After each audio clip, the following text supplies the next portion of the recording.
Welcome to Walkerton. You are looking at Falcon Field, where tonight first place in the NIC South goes on the line as the Bremen Lions visit the John Glenn Falcons on this edition of the 46th game of the week. And how you doing, everybody? With my double play partners, Bob Nagel working the hot corner, Bo Hunt over here at first. Chuck Freeby, great to have you with us as we expect another outstanding night of high school football here on TV 46. The Bremen Lions come into this game with a 3-2 record, smarting after a loss to Jimtown last week.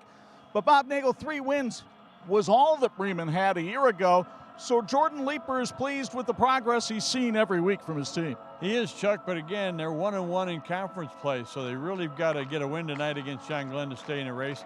Ethan Nunemaker is a terrific quarterback, but his biggest job tonight is handing off to Blake Dingus. And Blake Dingus is a man out there. He runs right over people. He likes to run north and south. They're going to need some role players on this team, but they'll be keeping an eye on Dingus and had a chance to spend some time with Jordan Leeper, and it's pretty simple what they have to do tonight. Absolutely, you know they're a good team, and they're well coached, and they got skilled guys all over the field that we got to pay attention to, and you know we got to come out and play our best. Now you may say, we haven't seen John Glenn football a lot on TV 46 over the years, and you'd be right. In fact, it's the first time we've been at this field in 17 years. Been a bit of a dry spell for the Falcons since they've joined the NIC, but they come into this one tonight, Bob, in first place in the conference. 2-0, and they've had a nice run this season. They're 3-2 overall, and again, a team that hasn't achieved greatly. They're off to a great start. Nathan Creed is one of the big reasons. He's their quarterback. He's not only a quarterback, but a leader. He's a 3-year starter, and the guys kind of rally around him. Now, Chuck, one of the things about this team is they might get better next year. It's a fairly junior-dominated team. And head coach Austin Faust admits it's a big deal to be on 46 tonight. Oh, it means a lot, you know, from where we've been, you know, when we started out 4 years ago, and getting in the NIC and where we are and what this game means, you know, with having 46 here and conference championship kind of implications down the road. You know, it shows the hard work that these kids put in. You know, it was worth it, not just the guys that are on this team, the guys that have graduated. And, you know, if we get this one tonight, it'd be a big one. And while battling for a title in the NIC South might be a little different for these two schools, Bo Hunt, and Bo's on the sidelines as usual tonight, they're not two teams that are unfamiliar with battling for conference titles in their histories. Yeah, that's true, because back in the old NSC, I mean, John Glenn, Bremen, Jimtown, those were the top 3 teams that battled year in and year out for that conference title. And again, tonight, these kids might not be familiar with that from that past history, but I guarantee you the coaching staffs, the administration, their parents, some of their uncles, their family and relatives are, and they instill that into these kids. So I guarantee tonight, these kids are pumped up, ready to go, ready to battle to take that first place trophy. And the winner indeed sits in first place in the Northern Indiana Conference South Division. We're back with the John Glenn Athletics pregame show and the Jordan Automotive Keys to Win next on the 46th game of the week.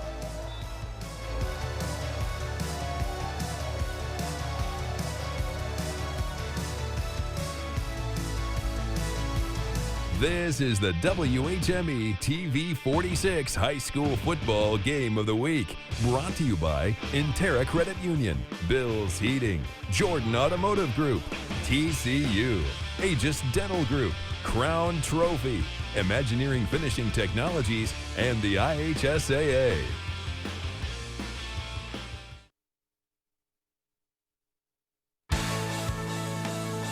Friends, this edition of the TV 46 High School Football Game of the Week being brought to you in part by the Jordan Automotive Group. Simple, easy, stress-free. Welcome, everybody, to the pregame show sponsored by John Glenn High School Athletics as we get you ready for Bremen and John Glenn tonight here at Falcon Field in Walkerton. Right behind that banner, the John Glenn Falcons will get ready to come out for a homecoming crowd tonight. And as we get you ready for their entrance, let's give you the keys to win, brought to you by the Jordan Auto Group. Don't want to spoil this moment here as the Falcons come running out on the field. All right, for the Bremen Lions, they are led by their running back, Blake Dingus, 6'2", 215 pounds, and a senior. It also helps to have Hunter Bennett out on the field, 6'1", 170, and a senior. Bennett, the leading receiver on this team, with 12 catches for 180 yards and 3 touchdowns. But we mentioned Dingus, the big senior running back. He's run for 480 yards and 7 touchdowns this season. He can also catch the ball out of the backfield, 3 100-yard games for Dingus this season. Bob, the keys to win for Jordan Leeper and the Lions. Well, the Lions have to emphasize their line of scrimmage talent. They've got some big size out there, and there's big reasons to do that.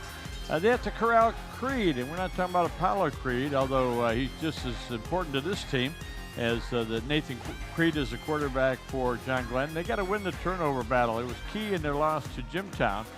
Jordan Leeper now in his 5th season, a record of 29 up and 23 down. For the John Glenn Falcons, Bob mentioned one of their key players, and that is the quarterback, Nathan Creed, the 6', 175-pound junior, also doubles as a strong safety.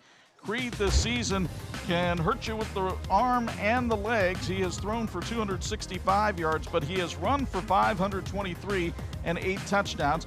He'll give the ball sometimes to Chase Howe, whether it's running for 110 yards or catching the ball out of the backfield. 16 receptions for 118 yards. And by the way, Chase Howe also the leading tackler on this team at the free safety position.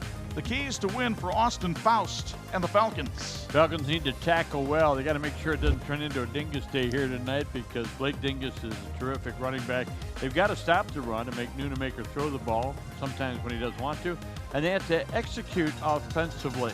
And they've got to use good balance, ball possession, take the ball away from Bremen. Austin Faust is in his 4th season here at John Glenn, and has got his team ready to go tonight against Bremen. This is the 46th meeting between the Falcons and the Lions, with Bremen dominating the series, leading 33-12. The first meeting back in 1973, but John Glenn won last year at Bremen, 35-12. And the weather tonight, picture perfect weather here in Walkerton, 76 degrees, the gentle zephyr out of the south at 9, and not a chance of rain this evening. When the trees are starting to turn a little bit, it's getting to be that time of year. And as we get ready to kick this one off, I want to take a moment now to check on the uniforms for tonight's game, brought to you by St. Andrews Products. Bremen Lions will be wearing their white jerseys with some green numbers and white pants. They're also wearing white helmets with that small case letter B on the side of them. For the John Glenn Falcons, they're the home team. They're in black with red and white trim jerseys. They got black pants, and they've got black helmets with a big white falcon wing on the side of them. These teams look great tonight, and St. Andrews Products can do the same for your team. Reach them at sales@standrewscorp.com. So if you're watching on black and white TV tonight, you're just fine. We get ready for kickoff. John Glenn won the toss, elected to receive. That's Angel Estrada who does the kicking here for the Bremen Lions. And you take a look at the back men for John Glenn, as Tyron Larkin wears number 14, and he's the deepest. Toe meets leather, and we're underway in Walkerton. Larkin will take the kickoff back around his 8. Larkin looking for room on the right side, and there is none.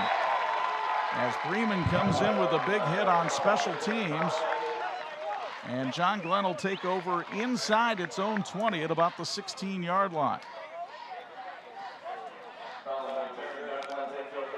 So Nathan Creed comes out at quarterback to lead the Falcon attack. As we told you just a moment ago, 265 yards passing, less than 50% completion rate, but he runs the ball very well out of this option attack. An unbalanced line here. Howe in motion. Creed keeps it himself and turns it up the field, getting to about the 21, 22-yard line. Pickup of 6 on the play for the John Glenn quarterback, and we meet the John Glenn offense, sponsored by John Glenn Athletics. We've told you about Creed and Howe. Jake Taylor will catch some balls out of the backfield. Aiden Johnson, the top receiver. The offensive line, all underclassmen. Not a very big one. Landon Glennon, the biggest one, and he's a 6-foot freshman. Pickup of 2 on that play as they gave the ball to Jamie Gerlowski. Gerlowski getting his 15th carry of the year, the 5'9" sophomore. And it'll be 3rd down and 3. Glenn going with tempo. They pitch the ball out, and then coming around the outside is Chase Howe, and he's got the first down up to the John Glenn 29-yard line. So Howe able to pick up 5 on the play.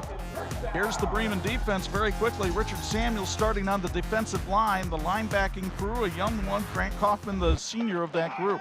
Here's Creed, again on tempo, taking it up the field, picking up about 7 on that one, and it'll be 2nd down and 3. Look, they've used 3 running backs already tonight, and that's what they want to do. They want to have balance and don't allow Bremen to key on any one player. By the way, that Bremen defense brought to you by Woody's Supermarket. Howe in motion, but they give it to the sophomore Gerlowski, and Gerlowski plowing up the field, gets to the 39-yard line. Looks like he'll have enough for another John Glenn first down. John Glenn not even giving the chain gang enough time to go set the chains. They barely got it there in time. It's Creed again coming around the right side, and Nathan Creed bangs his way forward for about 6 yards. He is a lot stronger than his 175-pound frame may belie. He's a power lifter and can squat 425. 18 yards on his first 3 carries tonight. Set up for a 2nd and 4. It's a little reverse here to Chase Howe. Look at the wheels. Nice hit by Hunter Bennett, but it's a first down for Howe as he picks up 7 and takes it into Bremen territory at the 47-yard line. Here's another look from Aegis Dental Group as you see Howe coming around the side and then the smack by Bennett. Creed the handoff. Gerlowski plows it up the middle for about 3. First down success, always so important, and John Glenn's having it early. John Glenn put in some new formations this week with this unbalanced line that they're using here on this drive. They have Bremen on its heels here in the opening possession, 2nd and 7. Creed will take it right up the middle this time, almost lost the football, but gets to the 39-yard line, and Austin Fouts looking at a 3rd and 2.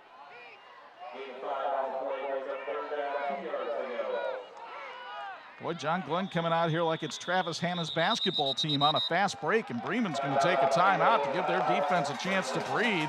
It's sponsored by Pro Tech, Dano and Trust. 9:40 to go, first quarter, still scoreless at Falcon Field.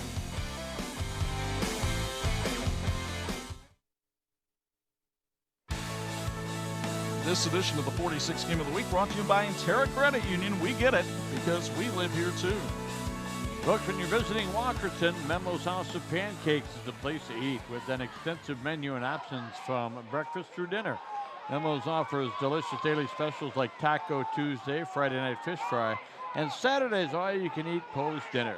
Memo's has all your favorites.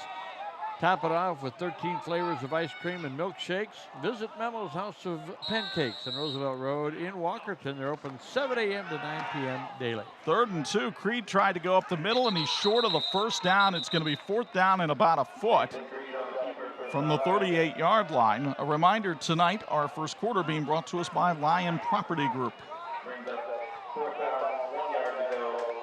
Peyton Singleton is the center for this John Glenn team, clapping his hands as he gets over the ball, fired up that his team can go for it on 4th and a foot. But we have a timeout, and the officials, I think, want to bring out the chain gang.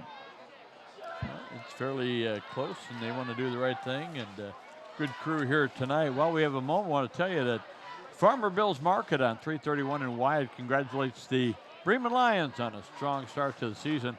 They're open 9 to 6 daily and 11 to 6 on Sunday, and will be open during repairs on 331 the next few weeks. Farmer Bill's has pumpkins, mums, gourds, squash, and various fall decorations. All those were on my list my wife gave me. Pick up some of those. And that, folks, is at Bill's Market on 331 in Wyatt. I think Jordan Leeper, the Bremen head coach, may have requested this measurement, knowing full well it was short of the chains, but giving his defense another chance to breathe after that timeout and knowing exactly what he's working with here, which is 4th and about 2 feet. Well, we might hear a hard call here, seeing if they get Bremen to jump, but also been very successful so far running the football. This drive started at their own 16-yard line. The way Glenn has been firing off the football here, not surprised at all that they're going for it here. On 4th and about 2 feet, they'll have to wait until the chain gang gets set on the other side, and the umpire standing right in there to make sure they didn't go too soon. 11th play of the drive coming up. Creed working from the pistol. Has Jamie Gerlowski behind him. Chase Howe lines up in the slot. Jake Taylor slides over. It's Howe in motion, but it's Creed on the pitch to Howe, and Howe's got the first down. He takes it up to about the 36-yard line, a pickup of 2. A slow developing play, but it worked out well for John Glenn. That is 4 first downs on this drive, Chuck. 9 minutes to go, first quarter. Creed, misdirection. It's Howe, and he got caught from behind this time. They had seen the play one too many times, and coming in was Grant Kaufman, the linebacker, who got him from behind for a loss of 2. 2nd and 13.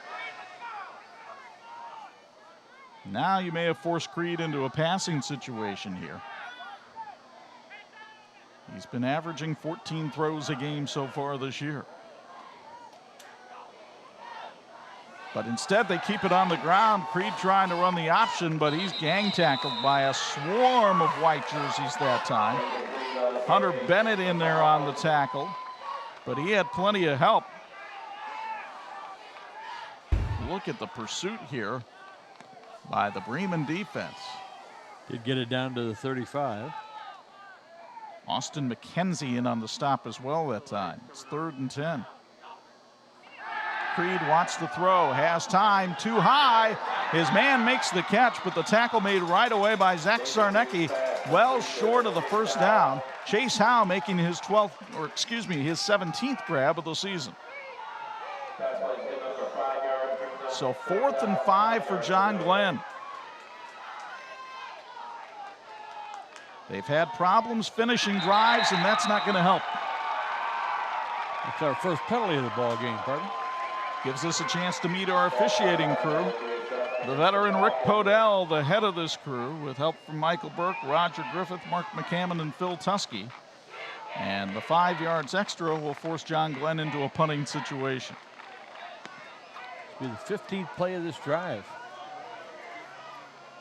Jake Taylor is the punter.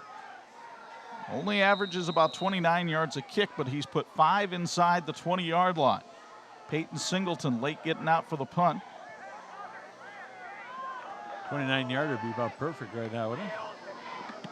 Taylor takes his time, angles it towards the sideline, gets a great roll, and puts him down inside the 5 to the 3. What a punt by Taylor. A 33-yarder with no return, and horrible field position for Bremen for its first possession. Folks, Skiles Automotive is your premier auto shop in Bremen, and now also in La Paz. From mechanics, brakes, shocks, engines, tires, and oil changes, Skiles Automotive has it all. With their new diesel shop, even your heavy-duty truck will be taken care of. Don't miss a beat. Come visit them in Bremen or La Paz. At Skiles Automotive, we believe in God, honesty, and America. By the way, that punt was sponsored by Tyler's Heating and Cooling. 1st and 10 for Ethan Nunemaker and the Lions back at the 3. They give it to the second man through that time. That was not Dingus, but it's Hunter Bennett on the carry. And Bennett takes it forward, struggling all the way to the 9-yard line for a pickup of 6. It'll be 2nd and 4. Let's meet the Bremen offense, sponsored by Woody's Supermarket. We've told you about Nunemaker, the quarterback, who's completing 50% of his passes, and Dingus. Grant Kaufman gets a start in the backfield as well. Bennett, the top receiver. Big offensive line. Richard Samuel starting in place of Marty Mangus tonight. 2nd and 4. Wishbone look in the backfield. Movement along the line of scrimmage, and who moved first? Well, if it's on Bremen, it's half the distance from the 9 back to the 4.5. Rick Podell and company talking this one over.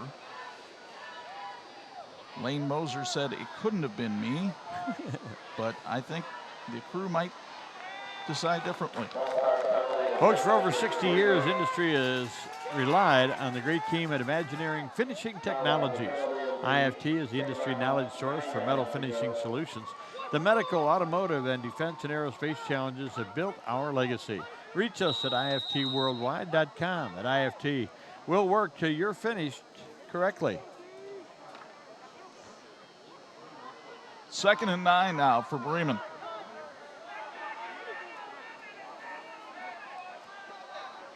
John Glenn switching some coverages here, trying to confuse the junior quarterback Ethan Nunemaker.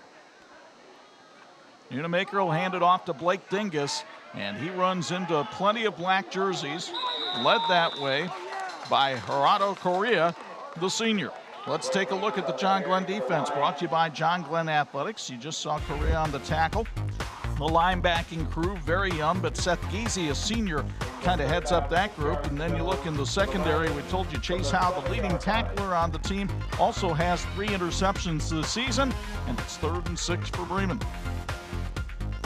All waiting for Dingus there, weren't they? Now again, this wishbone look in the backfield. Nunemaker pitches to Dingus, trying to get him out in space. And look at the big fella run for the first down all the way up to the 18-yard line, but there's a flag on the play, and this one's coming back. Like a little hold on the corner to help me create a corner there. So Rick Podell saying, okay, if the infraction happened there, it would move it back to the 7. Glenn will take the penalty because it's a hold. And you'll get another look at it here on the Aegis Dental Group replay. Bob didn't need the replay. He saw the hold out there by Zach Zarnecki as he was moving Tyron Larkin out of the way. 11 yards on 2 penalties. Good news for Bremen is they've been half the distance. A little less than what they might have been otherwise. Bremen needs a big play, or John Glenn's going to get that ball back in good field position. Looking at a 3rd and 6 here from the 7. Pro set backfield. Nunemaker from the gun. Looks left, hitch and go, lobbing it out for Hunter Bennett, and he makes a spectacular catch at the 40-yard line. What a grab by Bennett. His 13th snare of the season, and that was a thing of beauty.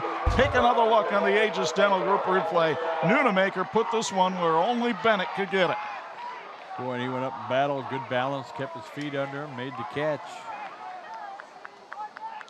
Terrific throw, terrific grab. Gain of 33, I believe. Indeed. So 1st and 10 from the 40. Bremen gets out of jail back there in its own shadow of the goalpost. That's the big play we were talking about. They got change in field position. John Glenn coming on a blitz, and they managed to get to Dingus after a pickup of only 1 that time. Again, Correa comes up and makes the stop. Had help from Seth Giese, the senior linebacker.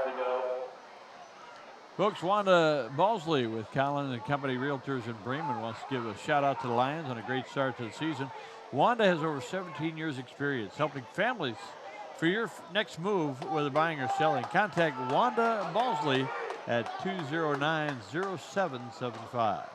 2nd and 9 in a quick moving first quarter here in Walkerton.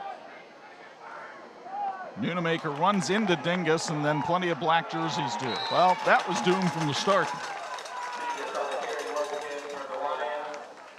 This is one that Bremen fans don't want to take another look at because it's never good when your quarterback delivers as hard a hit as anybody from the defense did. Well, they got maybe a half a yard of progress, but that's about it. 3rd and 9 now for the Lions. Zach Zarnecki comes out to the bottom of your screen. Hunter Bennett in the slot there. John Glenn showing blitz. Long count, Nunemaker with time. Steps up, throws for Bennett again, but this time he threw it into the John Glenn sideline. 4th down. The Falcon defense is able to hold, and Bremen will have to run the punt unit out. The punt sponsored by Tyler's Heating and Cooling. We also want to thank our Facebook live stream sponsor tonight, the R&B Car Company. If you're watching on Facebook, chime in, let us know where you're watching from tonight. Check the John Glenn Halloween Fest. Started in 2009. When it began, we had 3 major goals: to raise dollars for scholarships for senior students, also allow John Glenn clubs, teams, organizations to engage in fundraising, and to provide fun for the whole family. Today, these goals remain, and they've been met each year. Please show your support for the John Glenn following food fair this weekend, September 25th through 27th. For more information, visit jghs.org. 52-yard punt from Trevor Devine. It goes all the way down to the John Glenn 7, and the Falcons will have to start deep in their own territory for the second time tonight. So far, the punters have been the stars of this one. I was going to say, we're looking for MVP so far. Bo's talking to kickers. So Nathan Creed, after moving his team down the field fairly well, saw the drive stall out around the 35 or so. Comes back out onto the field here with 3:17 to go first quarter. And Creed will try running up the middle again. Not as much room to run this time as the Bremen defense was ready for that. Easton Reed, the big 275-pound sophomore, makes the stop. Still a pickup of 4 on the play that time for Creed. And Creed will keep it again. Put a shoulder into Grant Kaufman, pushed him back for about a 1-yard gain, maybe 2. And it'll be 3rd and 4. And it looks like somebody is slow to get up, and that is Nathan Creed. And that is a huge blow for John Glenn if he is hurt. So Creed, the John Glenn quarterback, down on the field after that run. 8 carries already in the ball game for Creed, 37 yards. You hope it's just a stinger or a temporary thing.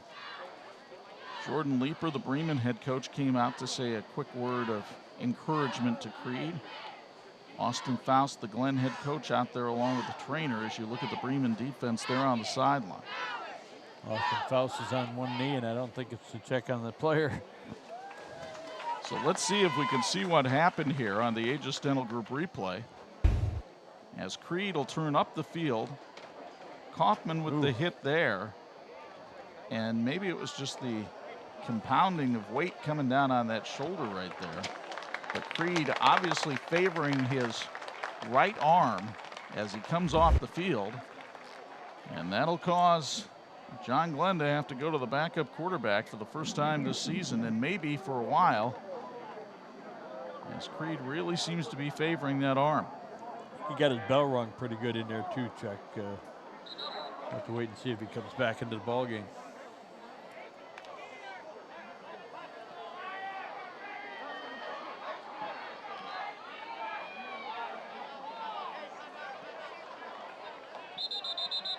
So let's see who is taking the snaps here. And John Glenn will take a timeout to talk about things here with 2:41 to go here in the first quarter. Now, if they take the timeout and talk to the quarterback here, and the backup quarterback for John Glenn, looks like they might go with Chase Howe at that position. Make sure that, again, if their quarterback's able to come back in the ball game, Creed is able to come back, you got to make sure they've got a protocol out and make sure that if he did take a hit, that he's okay, and that's a good way to do it. They're checking him down there on the sidelines. Brooks Lyon Property Group congratulates Bremen on a great start this season. They specialize in commercial and residential real estate, including construction, sales, leasing, project management, and property management. Lyon Property Group takes pride in providing excellent customer service and professionalism. Get more information at lionpropertygroup.org. That's lionpropertygroup.org, or contact them by email at lionpropertygroup.org. Aiden Johnson is in there at quarterback right now. He turns and hands off to Jamie Gerlowski. And Gerlowski takes it up past the 15 to the 16, but it'll be 4th and 2 in a punting situation here for John Glenn. Let's toss it downstairs to Bo Hunt for a Bills Heating sideline report. And Bo, you can kind of see what's going on down there on the John Glenn sideline. Looks like they've got the pads off of Creed right now. Yeah, as soon as that play happened, right at the end, he was holding his shoulder and trying to get his hand up and could barely even get his hand up, and then just kind of laid there. They're working with it. Looks like it's a pretty good stinger there. Doubtful that he even comes back with that injury. I know they want to be very cautious with that shoulder, guys. Meanwhile, only an 18-yard punt for Jake Taylor. So Bremen will take over in plus territory at the 34-yard line. But boy, has that changed the tenor of this game, Bob. Really has, and the crowd almost feels it as well. Right in front of us is where the home crowd is, and all the fans and cheerleaders kind of looking out there and knowing how important Nathan Creed is to this program. So now it's going to be up to the John Glenn defense, which has been pretty sturdy for most of the season. Did give up 45 last week to Knox, but they only gave up 7 the week before to Jimtown. They've got to find a way to stop this Bremen Lion attack. And the handoff to Blake Dingus. He's going to ram it right up the middle and plow forward for 5, maybe 6 that time. I'll give him 5. It'll be 2nd and 5 that time, as Dingus came into the game with 480 yards rushing on the season. Got 11 so far tonight on 4 carries. Take a look, Austin Faust in the background there, the head coach of the John Glenn Falcons. His staff trying to encourage this defense. Ethan Nunemaker at quarterback for Bremen. A junior who really worked on his arm strength and his timing in the offseason, but he doesn't mind just handing the ball off. What a rugby scrum that was, and pick up about 2 on the play. Grant Kaufman, the ball carrier that time. Kaufman, a young man who sings in the main attraction group there at Bremen. Played Horton in Seussical the Musical. Why wouldn't you?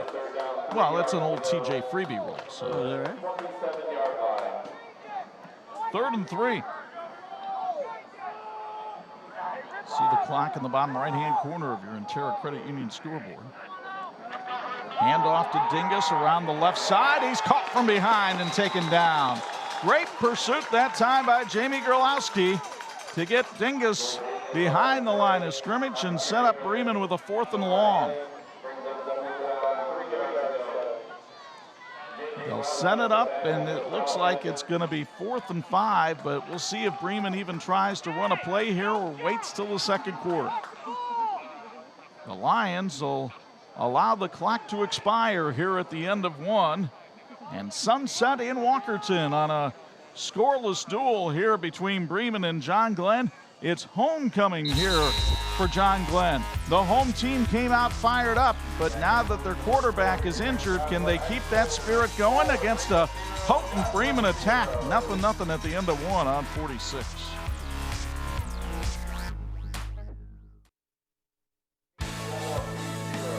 This edition of the 46 Game of the Week being brought to you in part by Bill's Heating and Plumbing, keeping families and businesses comfortable since 1951. We send it down for a Bill's Heating sideline report.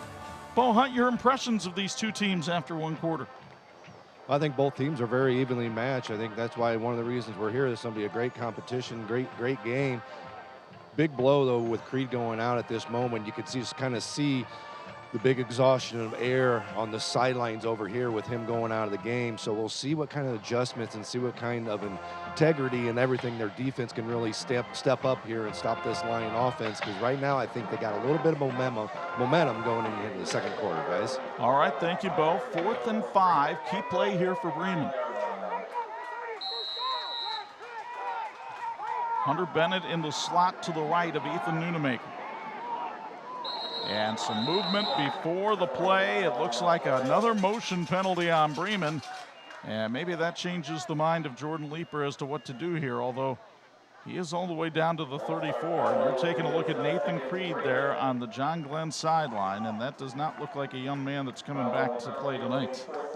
Well, and you know how much that hurts. This is a big game for Bremen. And for Glenn. And for Glenn, and trying to get that jersey off him, which would be an indication. I think Team Doc's down there taking a look, and that could be a separation. 1st, 2nd, 3rd degree, depends on how long he's going to be out. Got to go back to Bo for a question after this play. 4th and 10. Bremen will indeed go for it. Nunemaker, play action. Hunter Bennett, touchdown Bremen. They ran a slant pattern. Bennett had 1-on-1 and took it to the house. His 4th touchdown of the season. And the Lions strike first. You get another look from Aegis Dental Group. Nunemaker on play action, put it right on the money. Good slant pattern, good lead. Receiver didn't have to do anything but grab it. Continue on. 2 out of 3 now to start the game for Nunemaker. Angel Estrada, 12 of 17 in conversion attempts this year, on to try the point after. The snap a little high, the kick is up, and it is good. And with 11:53 to go in the second quarter, Bremen leads Glenn 7-0. Take a look at it again, and you're going to see a wonderful timing pattern. Nunemaker waits till he makes his break, leads him real nice. The secondary not able to catch up, and he's gone for the touchdown. I wanted to ask Bo Hunt and chime in as well. If you're John Glenn, do you maybe go to an offense where you're snapping the ball right to the running back? Do you give it a different look and maybe add a little more urgency to how you run your offense? But obviously, losing your quarterback is going to hurt. Yeah, guys, I think the biggest thing is have they worked on that? So, I mean, if you haven't worked on that, it's hard to just go to that. And, you know, from us sitting on the sideline, you're like, hey, why don't you do this? Well, if you haven't worked on it, you're talking about 15, 16, 17-year-old kids out there not working on that type of offense. You can't necessarily just go strictly to that offense. Although to a certain extent, Bo, that is the John Glenn offense, or at least it was when Creed was in there. You don't really run a wildcat necessarily because your quarterback is the top running back. But lots of times they would just snap it to him and he'd run it. So we'll see what happens here. Tyler's Heating and Cooling sponsors the kick. It's taken by Glenn back at the 15-yard line. And John Glenn able to return it out to about the 24-yard line before the ball carrier is brought down. That looks like the tight end that time who was returning the kick for John Glenn, Corey Van Huss. Mark it right at the 30-yard line.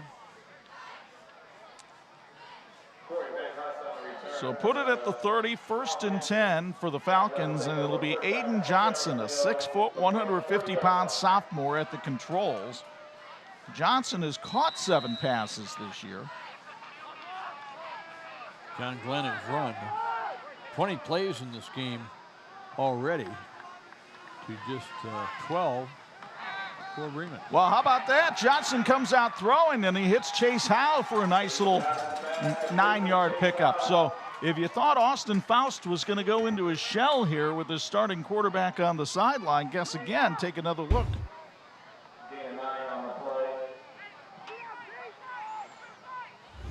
Pickup of 9.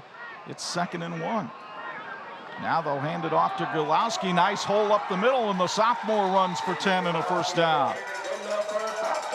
Jamie Gurlowski came into the game, 14 carries, 59 yards, but when we came to practice on Tuesday, Bob, he was a major factor in the plays they were running.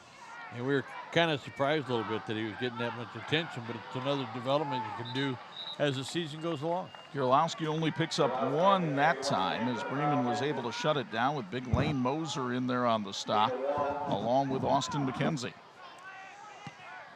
2nd and 9.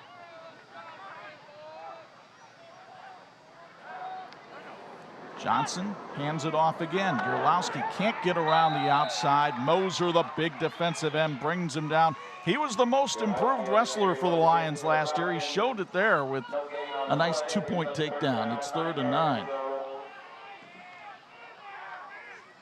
Pretty good stop there by the Bremen Lions. Now here's where you wonder if the tempo that John Glenn's been running at might come back to haunt him a little bit, because Gurlowski runs up the middle, doesn't get anything. 4th down, a punting situation. And now you're not really chiseling a lot of time off the clock before you give Bremen the ball again. 12 yards now for Gurlowski in the ball game. Jake Taylor does the punting. It's sponsored by Tyler's Heating and Cooling. Hunter Bennett, the deep man for Bremen, but he's only standing as 25.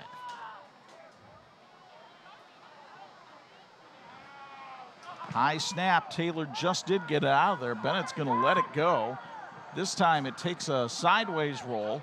and John Glenn will down it at the 12. So pretty nice punt that time by Taylor of 38 yards. No return. Bremen leads at 7-0 with 10:01 to go first half. You're watching the 46 game of the week.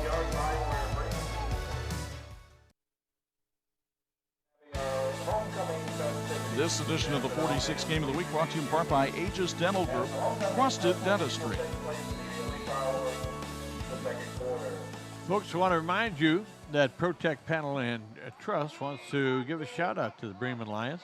Good luck on the remainder of the season. Protect Panel and Truss is rapidly growing and currently hiring for first and second shifts. Applying first in the 323 High Road in Bremen. Blake Dingus cut out from under him were the legs by Chase Howe, and Dingus is able to pick up about 3 or 4 yards on the play. You'll get another look from field level here. Look at Howe. He's not very big, 150 pounds, but man, he came in there with a lot of heart and just took the legs right out from under Dingus. Pick up a 4. 13 Scores yards for Dingus on 6 carries. Score to pass along. Penn leads Marion 13-0 late first quarter. Elkhart leads St. Joe 14-0 late first quarter. So the two teams we saw last week showing no ill effects of that one. Glenn coming on a blitz. Nunemaker throws outside, and Bennett makes the grab, steps out of bounds. Tyron Larkin bumped him out after a pickup of about 2, and it'll be 3rd down. Patrick Kelly working the field level camera tonight. He was right there as Bennett stepped out. Larkin just wanted to make sure he was. 69 yards passing this first half for Bremen. Most of it on the touchdown pass. Although there was also a pretty strike to Bennett to get him away from the goal line. First 2 catches were 33, and then the touchdown 34. That'll work. Yeah. 3rd and 4 here.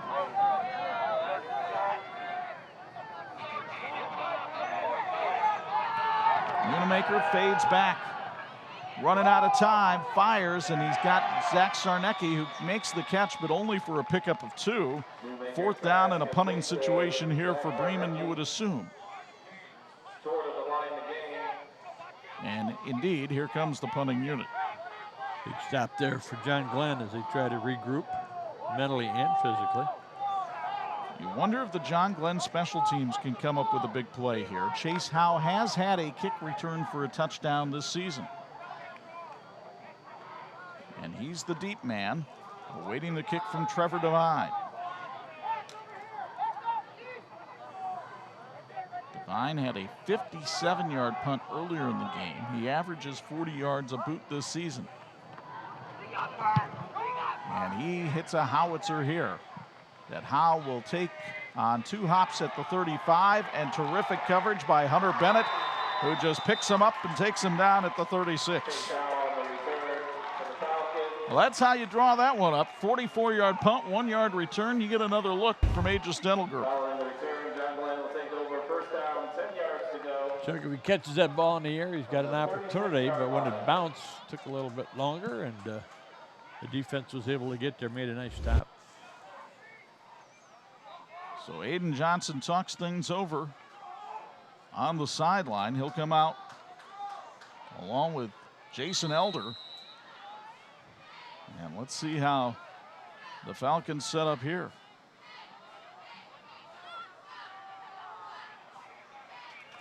Johnson turns and hands it off. Right up the middle is what they've been running here since Creed went out of the game, and that's Jason Elder's first carry of the night, his 15th of the season, and it goes for about 3 yards. Elder, a 5'10", 175-pound junior. Good solid run. I love a guy that goes north and south. He'll come out as quickly as he went in. Turn and hand it off. Gierlowski, he gets tripped up behind the line of scrimmage. Grant Kaufman with a terrific read that time. Actually, that was not Kaufman that time. It was Connor Hunt, the 6'2 senior. And the third cousin of our sideline reporter, I understand. But was telling me before the game, Connor Hunt's grandfather was the brother to Bo's grandfather, Bo's father. Easy for you to say. Loss of a yard on the play. You can draw that one up on Ancestry.com, and I'm sure you can come up with exactly how that lays out. 3rd and 8. Johnson wants to throw under pressure, almost intercepted. He threw a line drive bullet that time, and the closest man to it was Ashton Shively, the junior cornerback, who is slow to get up. You'll get another look here from the Aegis Dental Group. Shively had the ball coming right at him, and that ball hit him right square in the chest, and that's maybe why he's a little bit slow to get up, because that ball had a little juice on it.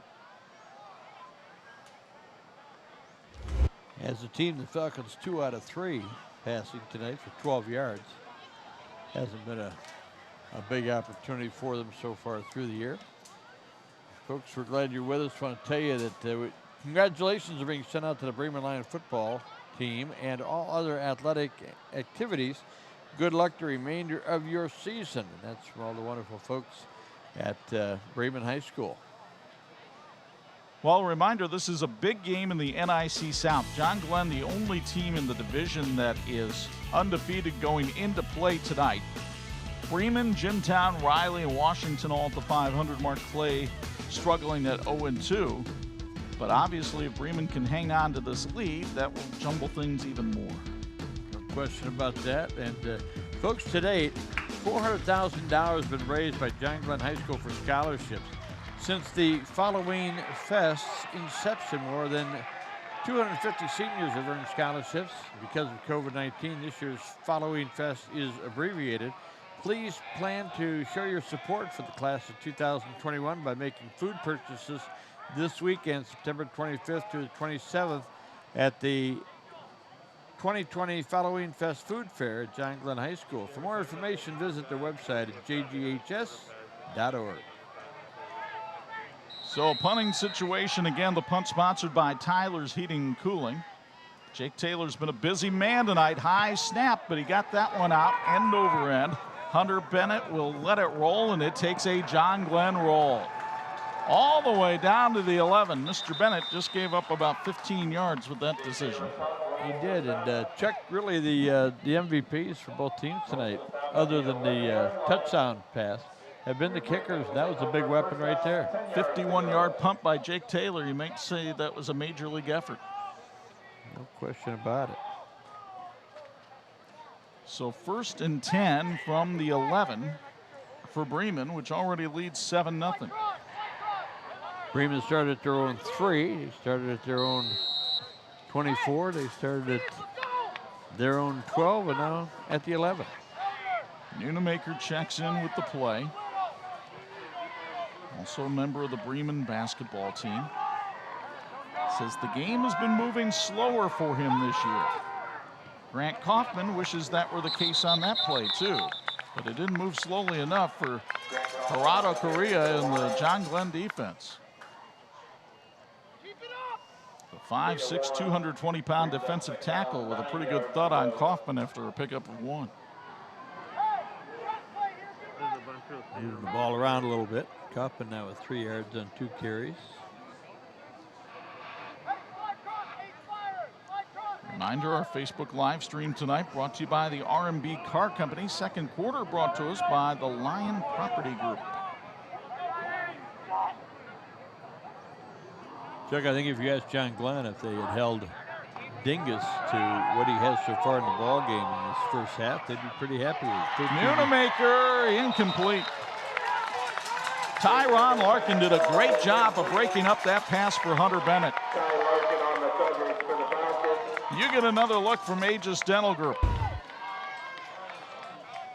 Nunemaker 4 out of 6 now in the ball game. Actually, that was a great job by both players, because it looked for a second as though Larkin was going to get the interception there, and then Bennett turned into a defensive back and took the ball out of Larkin's hands and knocked it to the turf. Another big play for John Glenn, trying to get a stop and maybe get the ball around midfield. So it's 3rd and 9. Can the Glenn defense get a big play? Nunemaker with all kinds of time. Scrambling, he's in the end zone, that's a safety. John Glenn with a safety, and they close the gap to 7-2. Malachi Wright comes in, and the senior gets Nunemaker in the end zone. He lost track of where he was on the field. Got a first rush this year, partner. So the 2-point safety, Bremen will have to kick from its own 20, and Glenn snaps back in it. It's 7-2. 5:43 to go. They're going to get pretty good field position as well. Sounds like a score our buddy John Nadolny would be coaching in. Nuts had a birthday this week. He turned really old.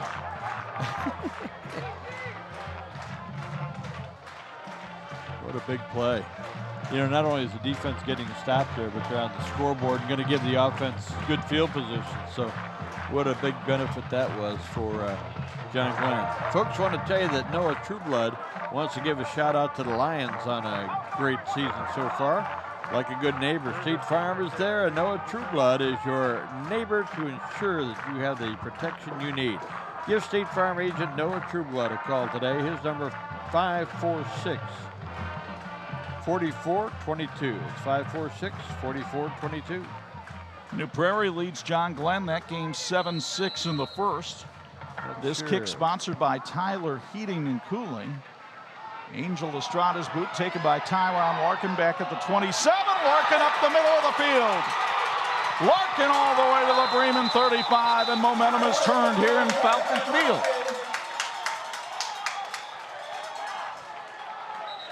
A big 28-yard return there, and a pretty good kick, but boy, Larkin has some good blocking right up the middle. There is a flag on the field back at the 50-yard line, so hold everything because that may have been what happened here.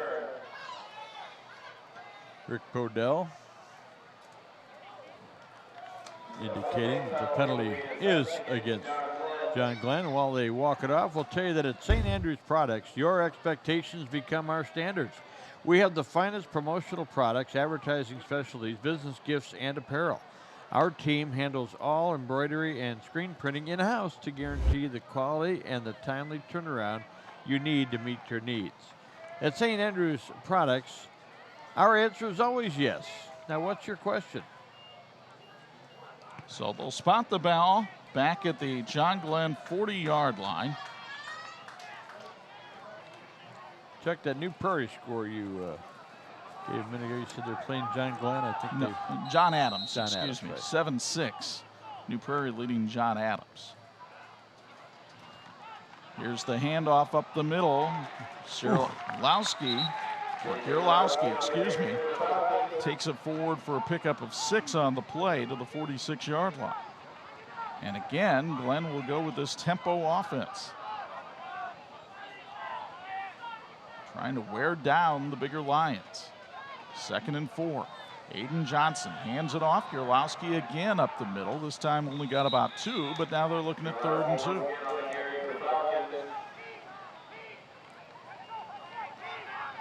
Obviously a more simplified version of the offense for young Aiden Johnson, the 6-foot sophomore. Glenn's done a good job too with the lack of penalties. Just 1 for 5 yards so far in the ball game. Is that the broadcaster's curse? Kierlowski up the middle, and boy, did he get thumped. Easton Reed comes along with Connor Hunt, and they combine to stop Kierlowski for a loss of 3 on the play. Well, they'll spot it generously at the 47 because that's where the initial impact was, and it'll be 4th and 3. And time for another Tyler's Heating and Cooling punt from Jake Taylor.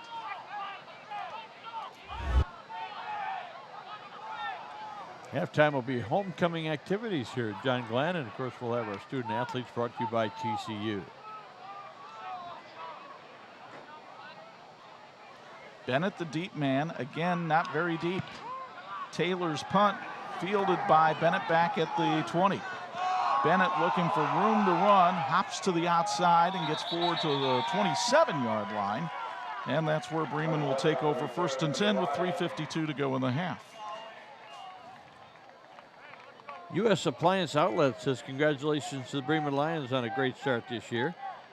U.S. Appliance Outlet on West Plymouth Street in Bremen carries quality appliances and bedding in hometown prices.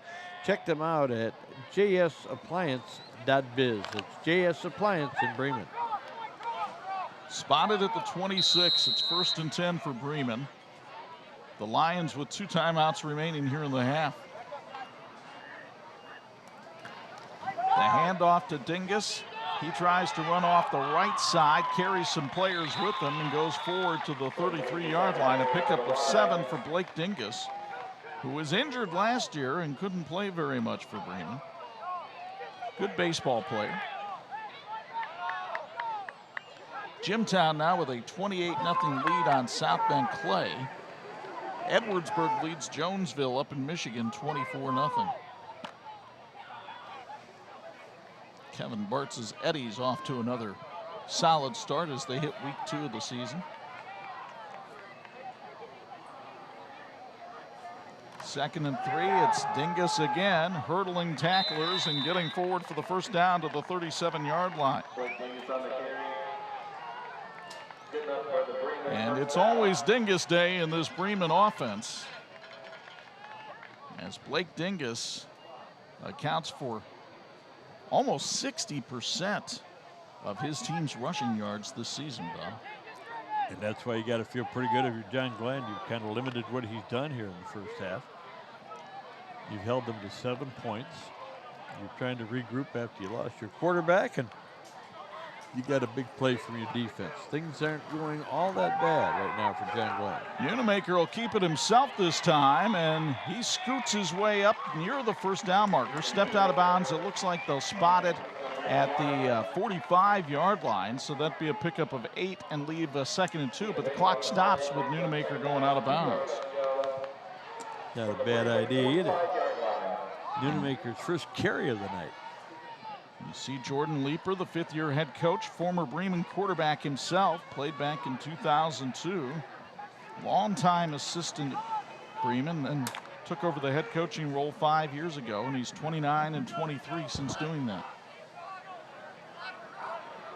And 3 minutes ago, I think Bremen might open up a little bit here. Unamaker fakes the pitch, throws, it's intercepted. And it's Jamie Gerlowski, and Gerlowski taken down by Dingus at the 17. What a play by Gerlowski. He stayed at home and read that beautifully for his 2nd interception of the season. You get another look from Aegis Dental Group. Unamaker never saw him. And only the strength of Dingus kept that one from being a pick 6. He had some momentum going, didn't he? So Glenn sets up shop at the 22-yard line. They've got a nice kicker in Samuel Thomas, so they're already in field goal range. Well, Samuel only wants to kick an extra point here. Well, that'd be the preference for the Falcon faithful as well. 2:26 to go here in the half. 2 timeouts left for Glenn. Aiden Johnson wants to throw. Heaves it for the end zone. Good ball. Is it caught? Chase Howe out of bounds. The back judge says Howe was out of bounds, much to the dismay of the folks here in Walkerton. Wow, what a well-thrown ball. What a great catch. Well, let's see what it looks like on the Aegis Dental Group replay. Howe comes down with the ball. Did he get the 1 foot down? Oh, it's awfully close. Kind of tough to tell from there. Got to give him a couple of points just for being close. That was a great catch and a great throw. 2nd and 10. Johnson, they'll go up the middle with Elder this time. And Elder picks up a couple of yards to take it down to the 20. And it'll be 3rd and 8 from there.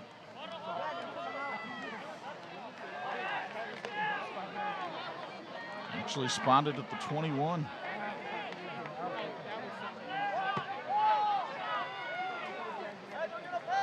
Glenn taking its time getting the play in. Down to 13 on the play clock, and I think Austin Faust is going to burn a timeout here so that he can set up what he wants to do on this 3rd down play. Yeah, you can't take him to the locker room and reuse him. So probably not a bad idea by Coach Faust. Done a nice job in his first half, rallying his troops. Folks, Better Way Products in Bremen wants to give a shout out to the Lions on a strong start to the season. Better Way Products is hiring for first and second shifts. They offer great starting pay and up to $1,000 signing bonus. It's available. Apply in person at 3659 Destiny Drive in Bremen. That's 3659 Destiny Drive in Bremen. Better Way Products. Reminder, next Friday night, more high school football comes your way. We go down to Jim Andrews Field in Napanee. The first ever meeting between Mishawaka and Northwood. Two programs with great traditions going head-to-head in the Northern Lakes Conference. You'll see it Friday night at 11, Saturday morning at 9 on your home for high school sports. And don't forget, you can watch the game live stream on Facebook, although not next week. I'm sorry. Not next week. You made a good point earlier, too, partner. No Notre Dame football this weekend, so I think we're going to have a lot of viewers catching this game, and we appreciate all the people that are watching. Peru leads Rochester 7-0 at halftime. Northwood and Northridge scoreless right now in the second quarter. Here it's 3rd and 8 for John Glenn. They'll run to the right, they'll pitch back, and Chase Howe gets leveled by Lane Moser right around the 20-yard line. And so let's see if Austin Fouts decides to run the field goal unit out here with Samuel Thomas. It would be a 37-yard attempt from here. Got to give credit to Bremen. They're being very patient defensively, waiting for the play to develop, see where the runner is, and then collapsing and coming up the field in a bad mood. So they've been pretty successful. And again, John Glenn's just going to run the clock down here, take the timeout when the play clock gets down to 1, and then Faust can make his decision from there. Well, folks, serving the Bremen area for over 70 years, Woody's Supermarket offers competitive prices. Stop into Woody's Supermarket where you receive great service. They'll even load your groceries for you. Woody's, your hometown supermarket. Samuel Thomas you'll meet at halftime. He is one of our TCU Student Athletes of the Week. He's a member of the soccer team here at John Glenn, but he helps out the football team. 2 for 4 on field goals this year, and his long is 32. Meanwhile, the homecoming court has assembled down there by Bo Hunt. I doubt that they will crown Bo Hunt the king, since the last time you were here at Falcon Field, Bo, you didn't exactly make yourself welcome by the Walkerton folks. What happened that night? Yeah, there was a few touchdowns scored. As I recall, it was 10 carries, 7 touchdowns. Something like that, yeah. That's not how you win friends and influence people. That's why you don't run for political office, my friend. That's true, that's true. Bo, you should have waited till the other team came out of the locker room. Holy cow, 7 touchdowns. So here's Thomas lining up for a 37-yard field goal attempt. His long for the year, 32. The snap is clean, the set down is good, the kick is up, and it is no good. It's off to the right. It went off the play clock. So Thomas misfires from 37. It had the leg, just not the accuracy. And Bremen will take over with 40.2 seconds left here in the first half. And after a couple of mistakes and some penalties here in the first half, Bremen probably pretty happy still to have the lead, as they will hand it in the locker room. But as you've pointed out, the fact that John Glenn is playing without its starting quarterback, in case you joined us late, Nathan Creed injured his shoulder on a carry in the first quarter. And since that time, the Falcons have hung tough in this one. LaVille leading Knox 14-6 right now as that game goes to the second quarter at Community Field in Knox. Here's the turn and the handoff to Dingus. Look out. He gets slammed down after a pickup of 8. Had a pretty good hole, and then Glenn closed it up, and Bremen will use one of its timeouts. The Bremen timeouts tonight are sponsored by Protect Panel and Truss. Might be the best gain of the night. 35 yards in the first half for Blake Dingus. As you look into that John Glenn sideline, what a job they've done building this team. A lot of these juniors who are starring on this team this year were freshmen a couple of years ago when they really took their lumps. In fact, the Falcons have not won more than 3 games in a season since 2014. But I've got a feeling as you look ahead on their schedule, there's some winnable games down the stretch for this team. They could possibly finish over 500 even if they lose this game here tonight. Yeah, and not so important to lose or win this game tonight, but losing their quarterback could really affect that. So we'll see how it goes. But at least in the future, you've got a week to prepare the new quarterback as opposed to 5 minutes. You can't go to the free agent market. No, you can't. Although some have accused high school teams of trying to do that in the past. 2nd and 2 with 33.6 seconds left here in the first half.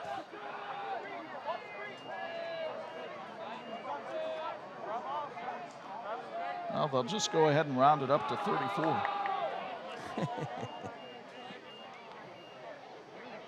Do I hear 35? Hey, what do you got? What do you get for it? They're ready to go. Well, I tell you, the staff here at John Glenn doing a great job running the scoreboard. Here's Nunemaker, play action, gives it off to Grant Kaufman. Kaufman scooting around the left side, gets knocked out of bounds at the 46-yard line. So Bremen trying to move down into possible field goal range or see if they can make something happen here in the last 28 seconds of the first half. Kaufman with his best run of the night right there. Gained about 18 yards on the play. Grant, a member of the Bremen baseball team as well. 2 receivers split out to the right of quarterback Ethan Nunemaker. Hunter Bennett in the slot, Connor Hunt way right, Dingus in motion. They'll give to the big man, trying to get him ahead of steam, but he gets cut down at the line of scrimmage. Nice open field tackle that time for John Glenn by Seth Giese, the 5'9", 180-pound senior. Giese has had his name called a few times tonight. We've got another Bremen timeout sponsored by ProTech Panel and Truss. Well, folks, we told you at halftime we'll have our Student Athletes of the Week brought to you by TCU. TCU understands the importance of growing your future, whether you're growing your family, your square footage, or your business. TCU is here for you with financial solutions that will help you succeed. Visit TCUnet.com to start growing your future today. They're federally insured by the NCUA. We are an equal housing opportunity lender. Whitko and Tippecanoe Valley are tied at 18, second quarter.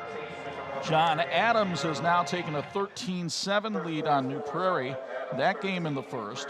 Halftime, Northridge and Northwood are scoreless. Also halftime, Angola leads Fairfield 14-8 in that big Northeast Corner Conference showdown. Well, that sounds like a good one. Chuck, you're going to have an update on scores coming up at halftime. Yes, and Penn now leads Marion 16-0 in the second quarter. So the Kingsmen going over to TCU Freed Field tonight, making their home turf their own. Here's Grant Kaufman trying to get around the outside. A swarm of black jerseys waiting for him. Bring him down for a loss of 2 on the play. And that should do it for the first half of play from Falcon Field. So only 2 scoring plays in the first half of this one. Jordan Leeper's got to be pleased with the strike from Nunemaker to Bennett that gave Bremen the lead, but Malachi Wright with the safety here on Nunemaker in the end zone. It's 7-2 Bremen at the intermission. When we come back, we'll have our halftime report with our TCU Student Athletes of the Week next on the 46 Game of the Week.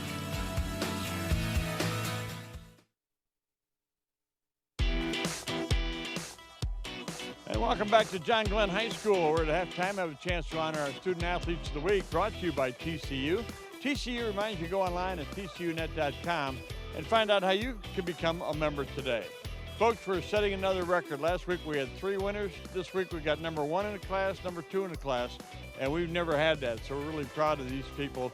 And Courtney Lawmaster is with us from Bremen High School. Courtney, congratulations on all of your success, and you've done a great job. Way to go. Talk about what you're involved with at Bremen High School. Well, I currently run on the cross-country team, and I play tennis in the spring. I'm in the show choir and co-president of art club, NHS, and student council. And what do you do with the other half hour of free time?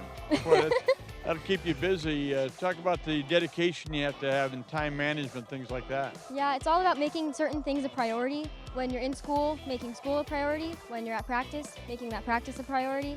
And then when you get home, homework's the priority, and then sleep's the priority. So you do have time. There's time for other activities. Now you have some pretty definite plans about what you want to study in college and what you want to do. Not sure exactly where you're going to go. Would you like to play tennis at the next level? I don't know if I'm great enough to play tennis at the next level, but it'd certainly be fun. What do you want to study?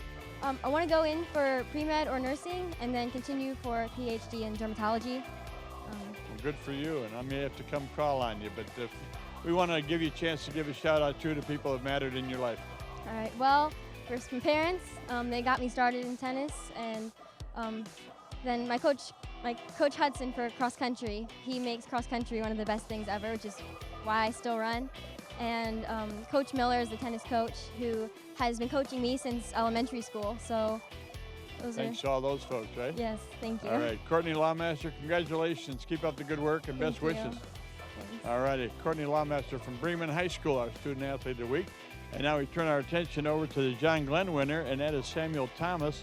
Samuel, #1 in his class here at John Glenn High School. Congratulations on that great success. Thank you.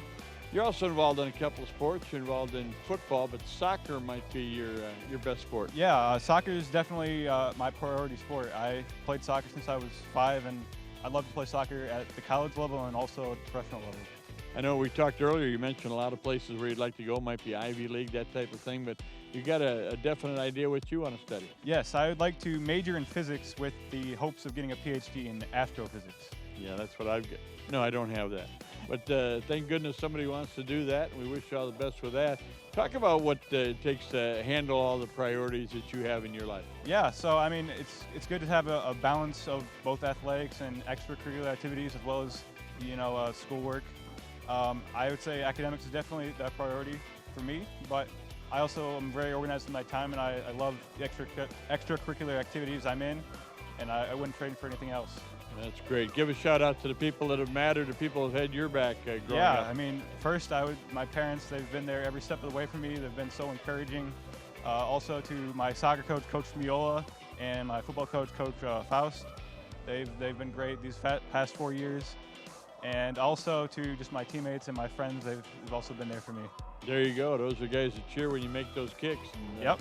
They want to cheer tonight. Congratulations on your success. Good wishes in the future. Thank you. All right, Samuel Thomas from John Glenn High School. And Courtney is with us from Bremen High School. And Courtney, again, thank you very much for being here. And that'll conclude our special feature with our Student Athletes of the Week, brought to you by TCU. TCU reminds you to go online at tcunet.com and find out how you can become a member today. We're back in a moment with some halftime stats and highlights. You're watching the TV 46 High School Football Game of the Week.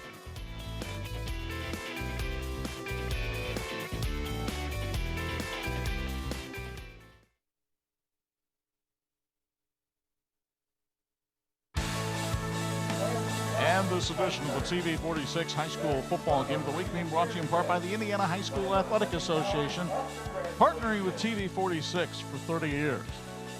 2 weeks away from a big old possum hunt moon in the sky, but a good-looking moon over Walkerton tonight. Homecoming here at John Glenn, and Bremen trying to spoil the party as the Lions lead at 7-2. Chuck and Bob, neither one of us going to be crowned king tonight, but we're high above the fray. Your thoughts on that first half? Well, as quickly as it went, as much as they ran the ball on both sides, the halftime may take longer than the first half did. But we saw some big plays, especially by the kickers for each team. And then Bremen got a nice slant pattern for a touchdown. And on the other end, a great defense by John Glenn to get a safety. They're down 7-2.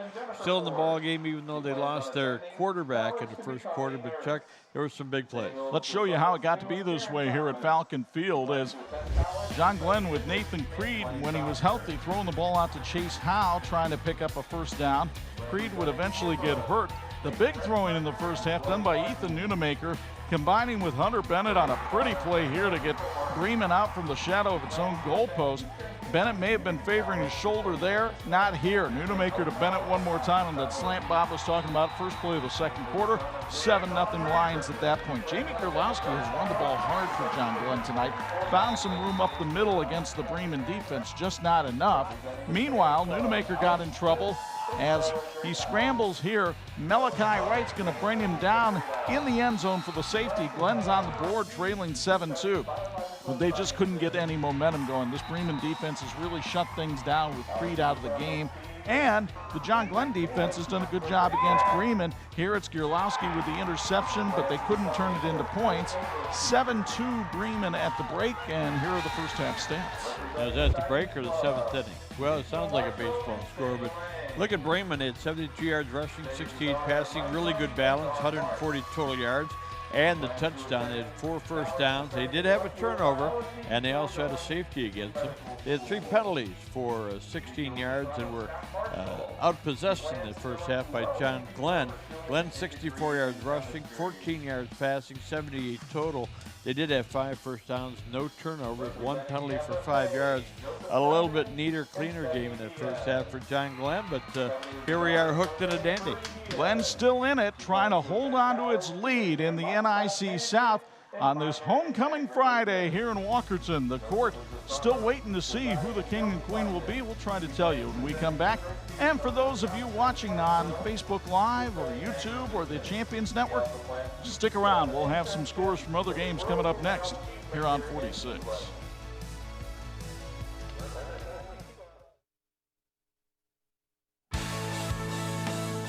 This edition of the TV 46 High School Football Game of the Week being brought to you by Crown Trophy. They're nationally known and locally owned. It's homecoming here in Walkerton, and we have a new king and queen. Anthony Kaiser, the king, joined by Seja Lang, the queen. What a good-looking couple of kids those are. So congratulations to them. Their family's awfully proud of them, I'm sure.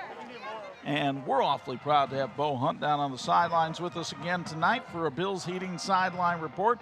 Bo, I don't know if you had a chance to talk to any of the coaches during that prolonged halftime, but your thoughts on what kind of adjustments we'll see from both sides here in the second half?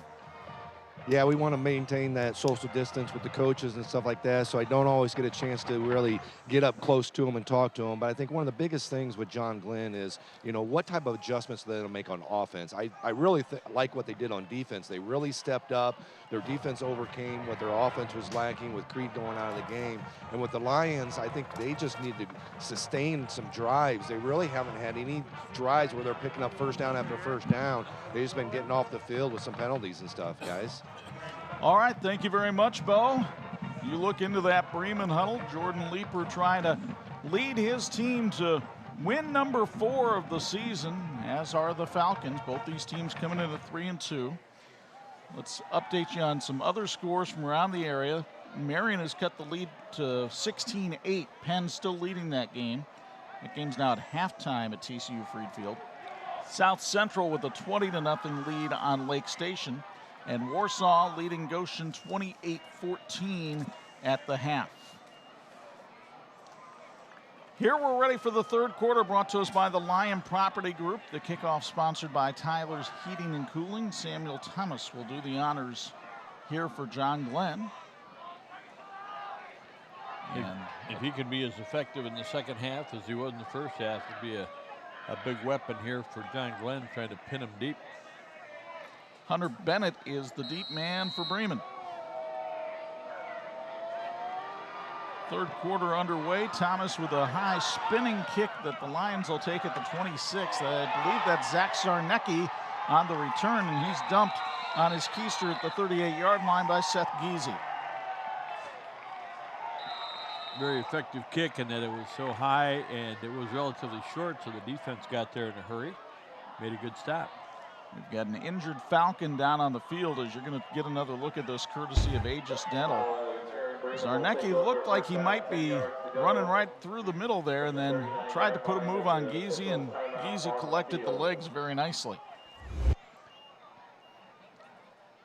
Well, we've had a couple of players banged up tonight. We'll see what happens here. And while we're doing that, we'll tell you that, folks, when you're visiting Walkerton, Memo's House of Pancakes is the place to eat with an extensive menu and options from breakfast through dinner. Memos offers delicious daily specials like Taco Tuesday, Friday night fish fry, and Saturday all-you-can-eat Polish dinner. Memos has all your favorites. Top it off with 13 flavors of ice cream and milkshakes. Visit Memo's House of Pancakes on Roosevelt Road in Walkerton. They're open 7 a.m. to 9 p.m. daily. You're watching Aiden Johnson, number 1, warm up there on the John Glenn sidelines. He is the backup quarterback who got summoned into this game after the starter, Nathan Creed, injured his shoulder early on in this one. Meanwhile, it looks like Jason Elder is the injured player walking off the field under his own power. I think he got his bell rung a little bit there on special teams. A lot of popping going on out there. Bremen was all set to break the huddle, but Elder wasn't close to being off the field yet. So now that he is, the Lions will be ready to go with Ethan Nunemaker at quarterback. Good first half for the Bremen signal caller. It really was, and check both coaches we're gonna see what adjustments they've made here.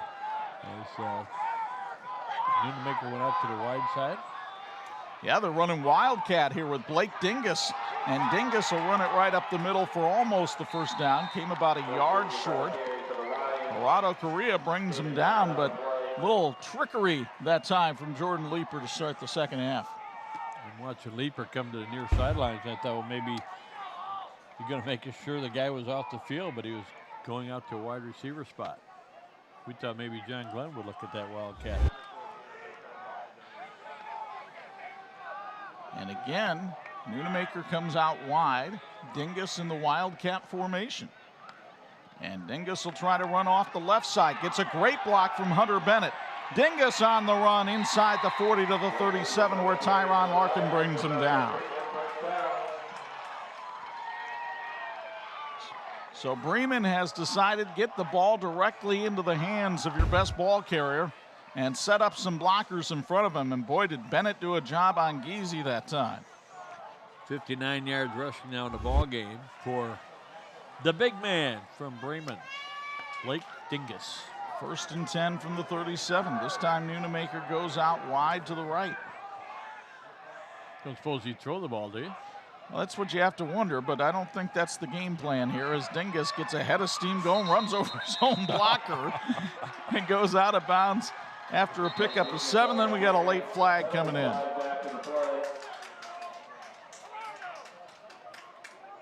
So Dingus had a head of steam.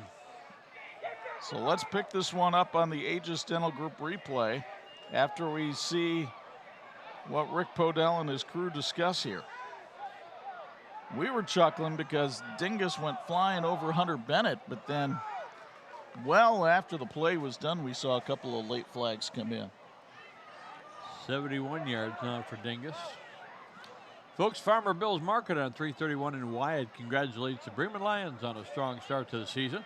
They're open 9 to 6 daily and 11 to 6 on Sunday, and will be open during repairs on 331 the next few weeks. Farmer Bill's has pumpkins, mums, gourds, squash, and various fall decorations. Offsetting personal fouls. Let's see if we can tell what happened here.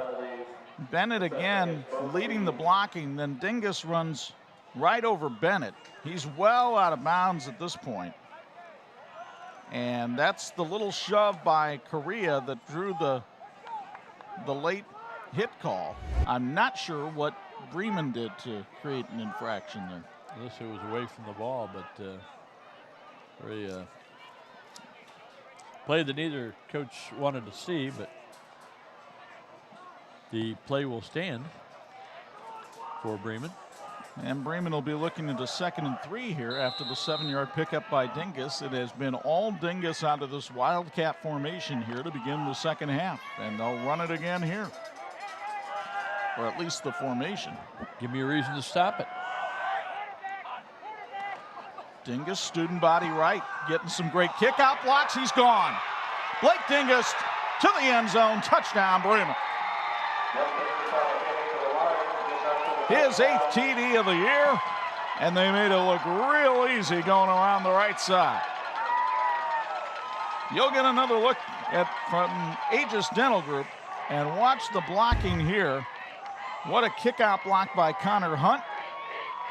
And they just ran out of bodies to put in front of him. Dingus, after a marginal first half, 35 yards, has 116 yards rushing now in the ball game.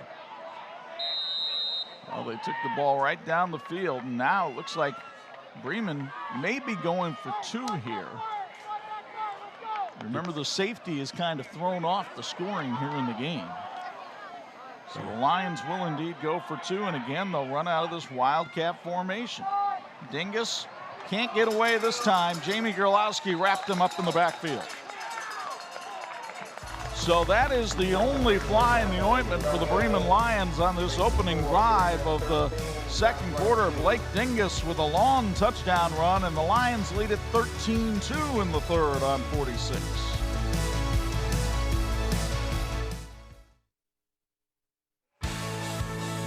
And this edition of the 46 Game of the Week brought to you in part by Imagineering Finishing Technologies. IFT, where quality is a way of life. The John Glenn students still here after the homecoming festivities have finished, hoping the home team can give them something to cheer about here in the second half. It has not started well as Bremen gets on the board, leads at 13-2, and Angel Estrada will do the kicking, sponsored by Tyler's Heating and Cooling. Scoring drive went 60 yards in 5 plays, took 1 minute and 42 seconds. Bremen on the board again. Line drive kick by Estrada, and it will roll out of bounds. But Bremen doing a philosophy that we've seen a lot of teams use this year, Bob, in that they'd rather not give up the long return. We'll let you have the ball at your 35 and have confidence in our defense. We're working out pretty well for the teams that's doing it. Folks, Skiles Automotive is your premier auto shop in Bremen and now also in La Paz, Indiana. From mechanics, brakes, shocks, engines, to tires and oil changes, Skiles Automotive has it all. With their new diesel shop, even your heavy-duty truck will be taken care of. Don't miss a beat. Come visit them in Bremen or La Paz at Skiles Automotive. We believe in God, honesty, and America. That's Aiden Johnson in at quarterback. 1 out of 2 throwing in the first half, coming off the bench. Gives it to Chase Howe on a little end around. Howe runs forward for about 4 yards on the play. Howe, a sprinter on the John Glenn track team, brought down by Easton Reed, who's had a wonderful game on the defensive line tonight. 5'11", 275-pound sophomore. Yeah, some of that size for Bremen starting to take a toll. It did toward the end of the first half, and we'll see now if Glenn can make an adjustment. A lot of young players on both these teams. Johnson only a sophomore. Looking at a 2nd and 6. Again, Howe in motion. But this time they can turn and give to Jamie Gerlowski, and Gerlowski manages to bull forward for 3. And set up the Falcons with a 3rd and 3. They've had a lot of these 3rd and shorts tonight and have not been able to convert them. Gerlowski's had a lot of carries tonight. He's carried the ball 11 times for 18 yards. Well, a lot of that's been brought on by the fact that Nathan Creed hasn't been around to do his usual share of the work. And you remove a player with that injury who was 81% of John Glenn's offense this year. 3rd and 3. It's Johnson himself trying to dodge tacklers, and he can't do it.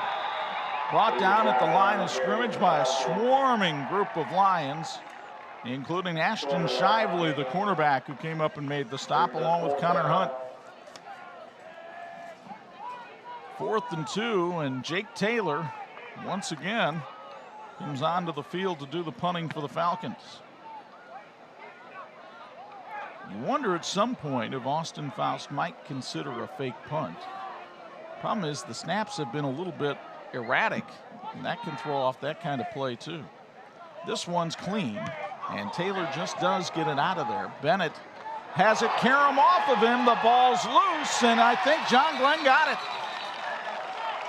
At the 18, Tyron Larkin hustles down the field to get the fumble recovery, and the Falcons are in business deep in Lion territory. Another turnover, that's 2, plus a safety against Bremen tonight. Bennett had the ball ricochet right off his shoulder pads, and Larkin hustles down to make the play at the Bremen 19.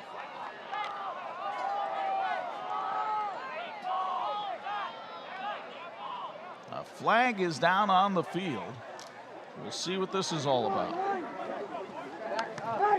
Big break for Glenn here. We'll tell you that this broadcast is brought to you in part by Imagineering Finishing Technologies, saluting the players, coaches, and all the team members who work so hard to be successful. At IFT, we put your team to work. We put our team to work for you, setting the standard for metal finishing solutions. Reach us at iftworldwide.com. Like the teams in this game, we're working for a great finish.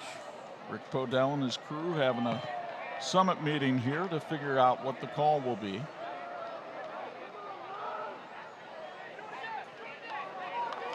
Yeah, they're going to get it right. That's the big thing. Personal foul against Glenn and another personal foul against Bremen. So offsetting penalties, but they were after the play. So Glenn will have it just inside the Bremen 20.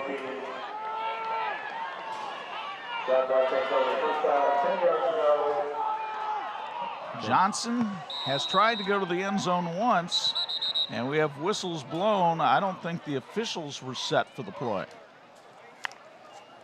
They've got to be ready, and if they're not, they'll blow that whistle. So now the problem is Glenn kind of showed its hand there as to what they wanted to do, and they'll probably change the play here. Yeah, take a look. Folks, Wanda Balsley with Collins & Company Realtors in Bremen wants to give a shout out to the Lions on a great start to the season. Wanda has over 17 years experience helping families, and for your next move, whether you're buying or selling, contact Wanda Balsley. She's at 209-0775. Dominic Jolly splits wide past the bottom of your screen. Johnson looking out there and throws. He's got Chase Howe, who gets sandwiched down at the 16-yard line. Pick up a 4 on the play. You'll get another look courtesy of Aegis Dental Group. A courageous catch by Howe, because as soon as he caught it, Connor Hunt and Hunter Bennett came together. And then we've got an illegal shift called against Glenn, so that will likely negate the play. Glenn played a very neat first half, only had one penalty. Boy, this is a big possession, Chuck. If you get a turnover and a chance to do something with it in the other team's 20-yard line, you're really obligated to get it done. So 1st and 15 from the 25. Gerlowski off the left side, stacked up at the line of scrimmage. A white wall there. Connor Hunt with another stop. The 6'2", 185-pound senior, who's a three-sport athlete, comes up and makes the stick. Yeah, doing some sticking. And, you know, we talked about it before the game. The line size for Bremen was decidedly bigger, and so the quickness was going to be important for John Glenn. And again, if you're just joining us, they lost their quarterback in the first quarter, and so they're battling. They're trying to find out. They came up with 2 points on a safety, and now they're trying to capitalize on another turnover. 2nd and 11. Johnson, play action, throws. He's got an open man. That's Jake Taylor. Taylor takes it down to the 17, and a late hit called on Bremen. It's either a late hit or a helmet to helmet, but either way, it's going to be a personal foul against the Lions.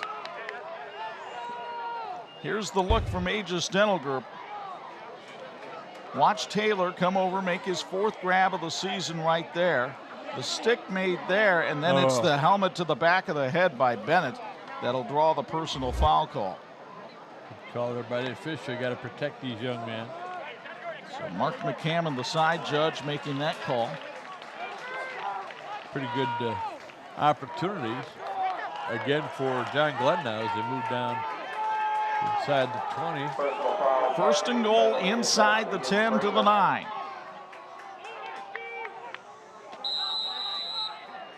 Johnson again lines up in the shotgun. Gives it to Gerlowski. Left side, Gerlowski running over people down to the 1. And another late flag comes in. Penalty flag on the play.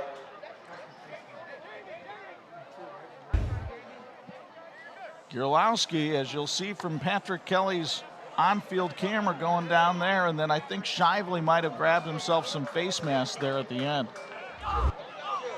Gerlowski now with 25 yards. And another one of those penalties for John Glenn. It's been kind of fun.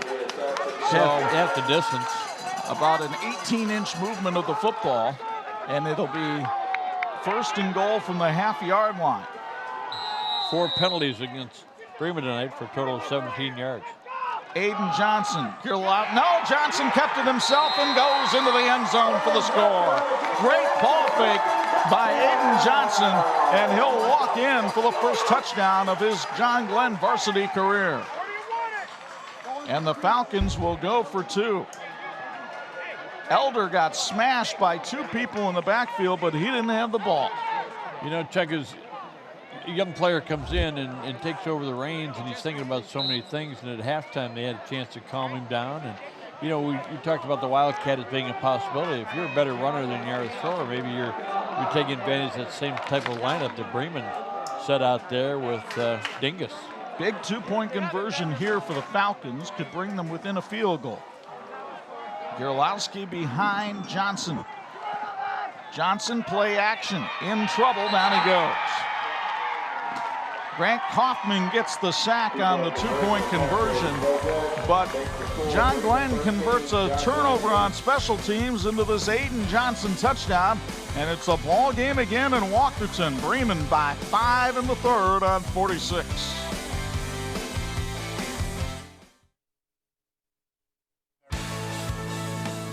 This edition of the TV 46 High School Football Game of the Week being brought to you in part by Intera Credit Union.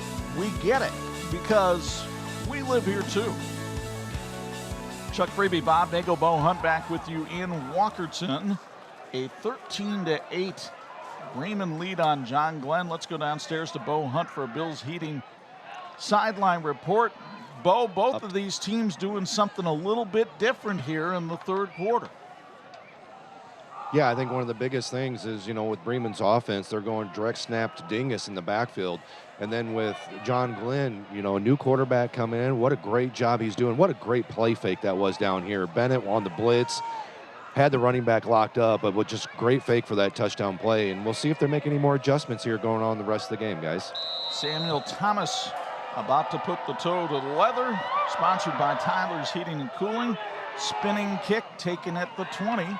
On the run is Blake Dingus, and he dives forward to the 40-yard line.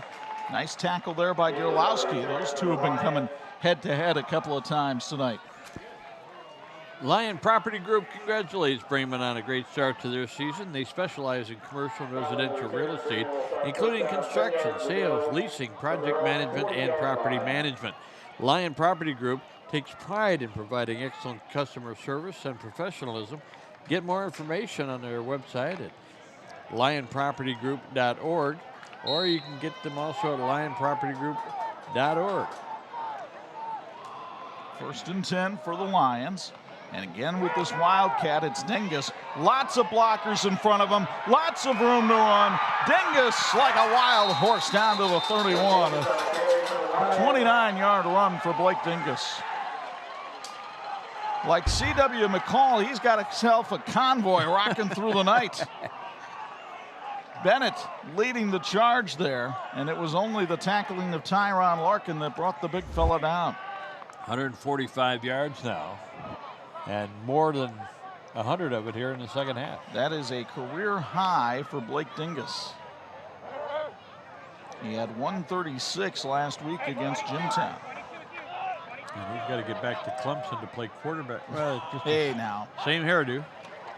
Dingus again. Oh, great block by Bennett. And Dingus will wind up picking up 5. But if you can get another look at this one on the Aegis Dental replay, watch number 1, Hunter Bennett. He's going to be on kind of the right of your screen. And watch the block that he lays right there on Gerlowski. He enabled the big guy to get some momentum and got forward for 5.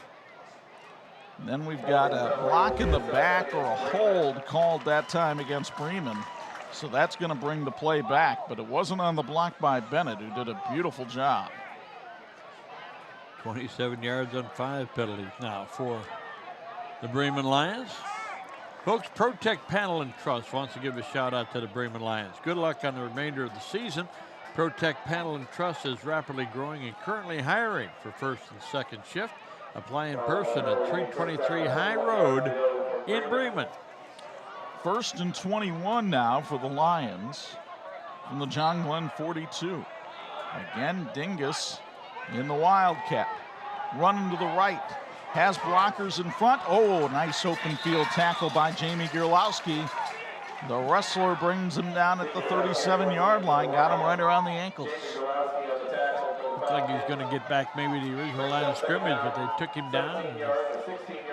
2nd and 16. You wonder if they stick with the cat here or ask Nunemaker to throw it. Dingus coming out, so it would appear to be a passing situation here for Bremen. And the play clock down to 10 as Nunemaker enters the huddle. They're going to have to hurry. You have to spend one here, we'll see. They got it off, hand off to Bennett in the backfield, and he'll get about 2, maybe 3. But that sets up 3rd and long here for the Lions at the Glen 35.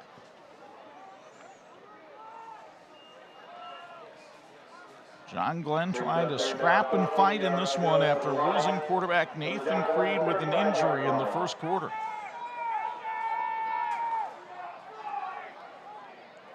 Well, another big moment here for the John Glenn Falcons if they can get a stop. Bremen in the meantime. Let's keep this drive going, and Chuck Day might be in 4-down territory right here. Nunemaker sets up in the shotgun, 2 receivers, including Dingus to his left, and a timeout called by John Glenn. They did not like that formation. Timeout sponsored by ProTech Panel and Truss. Folks, to date, $400,000 has been raised by John Glenn High School for scholarships. Since the Following Fest's inception, more than 250 seniors have earned scholarships. Because of COVID-19, this year's Following Fest is abbreviated.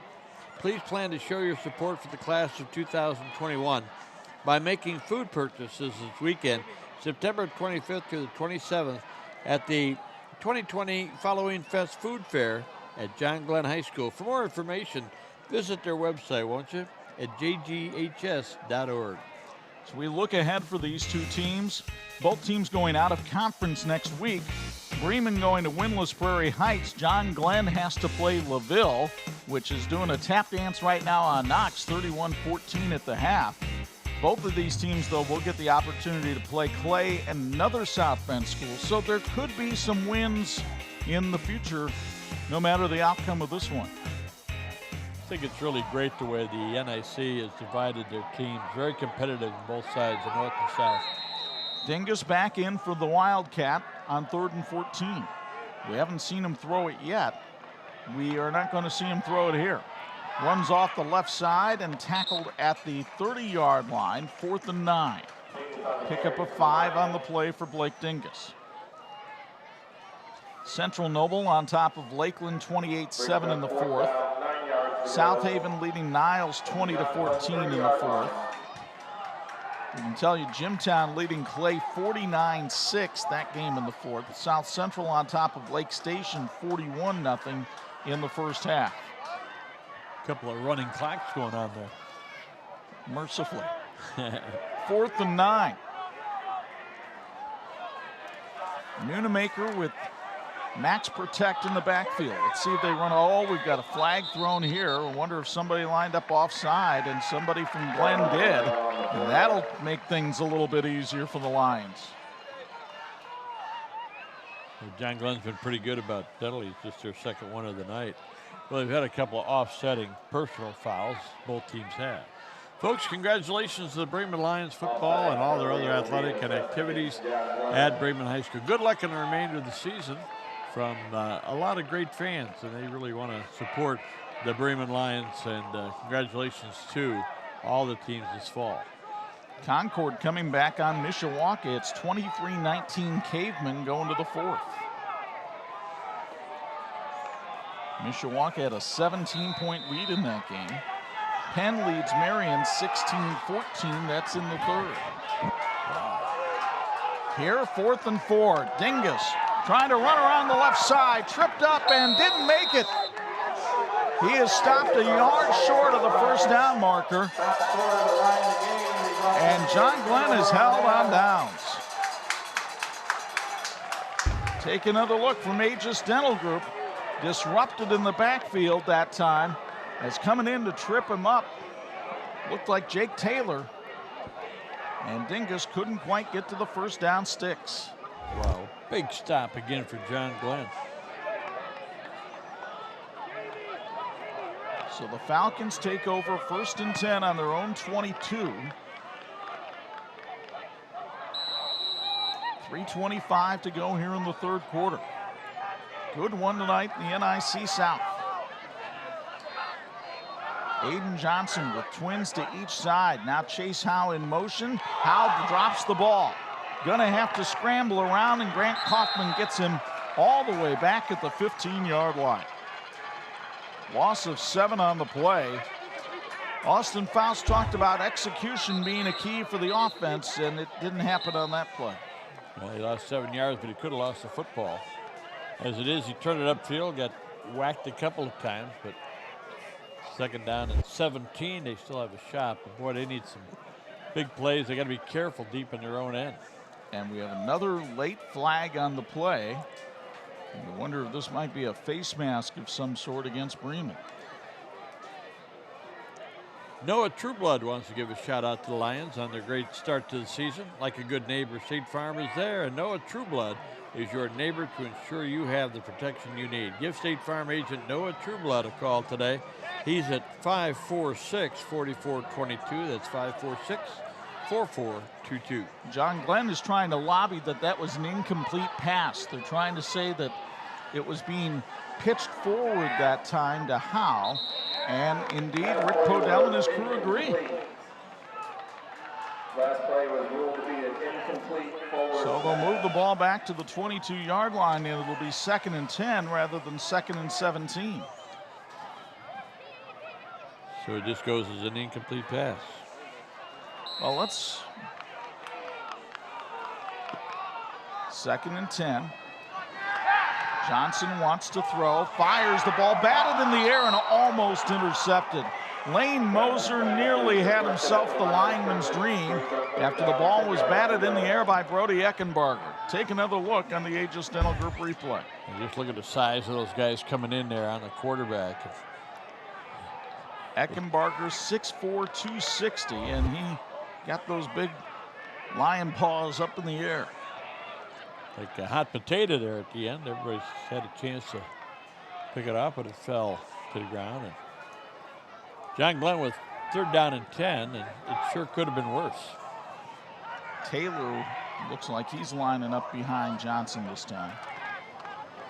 And they'll give it to the big fullback. No, I'm sorry, that's not Taylor. That is Jamie Gerlowski. And Gerlowski not able to pick up very much that time. Got back maybe to the line of scrimmage, and Taylor will now trot out of the field to line up in punt formation. Punts are sponsored by Tyler's Heating and Cooling. And an unfortunate series there for John Glenn. They had a couple of penalties, a couple of breakdown, couple of breaks in there, but gonna have to give it up. But Bremen's near midfield to try to receive the punt. High snap. Taylor hangs one high into the Walkerton Knight. Bennett will let it hit, and it takes a roll. Oh, baby, does it ever. All the way down to the 21-yard line. That's a 57-yard punt for Jake Taylor. Special teams have been huge for John Glenn tonight. Bo Hunt, that name is Taylor. I'm not sure if we've had an MVP that's a kicker. Well, Hunter Renner was. Yes, he was. Last year for the Jimtown Marion game. Now, Bremen has turned the ball over twice in the ball game. They can ill afford to do it again. Kind of what happened against Jimtown last week. 4th quarter, Fairfield has taken a 23-17 lead on Angola in the Northeast Corner Conference. Could Matt Thacker's team go to 5-0 on the year? Put them right on top of that conference, wouldn't it? Unamaker hands off to Blake Dingus this time, and Dingus taking a lot of hits before he stacked up at the 30-yard line, a pickup of 8 on the play.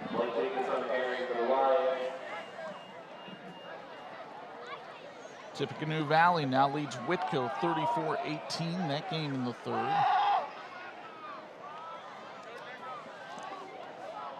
Tippy Valley having some success this year. Elkhart leading St. Joe 42-6, that game in the fourth. Northridge leading Northwood 7-0. That game in the fourth quarter as well. Here, it's Dingus. Dingus on the run. Dingus for a first down, almost to midfield. It's not hard to figure out what's coming. It's really hard to stop it. Yeah, it is. Been much more efficient since they simplified things. 20-yard run for Dingus behind a big block from Grant Kaufman that time, his fellow running back.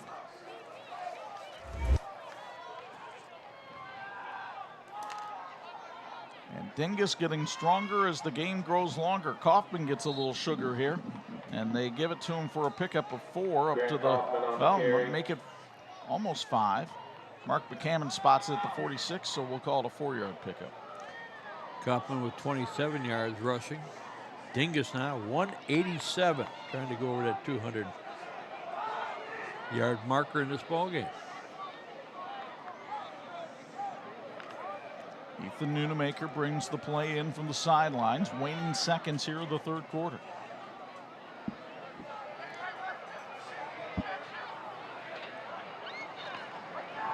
Glenn coming on a run blitz, but they didn't get to the right spot. They still managed to stop Dingus on a pickup of 3 that play. And it'll be 3rd and 3. And we'll see if Bremen runs another play here in the third quarter. Well, third quarter offensive story has been Dingus. He's gone for 132 yards in the third quarter alone. Well, these two teams have been battling each other on the gridiron since 1973. So you can imagine in a rivalry like this, emotions run high, and they have tonight at Falcon Field. Blake Dingus scored in the third, so did Aiden Johnson. It's 13-8 Bremen after 3 on 46.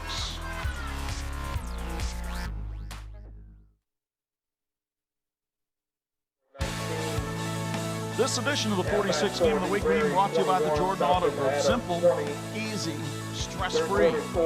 Kind of like the life that Bo Hunt leads. That's why we allow him to do these Bills Heating sideline reports for us. And he joins us down there from the sidelines. Your thoughts on the third quarter?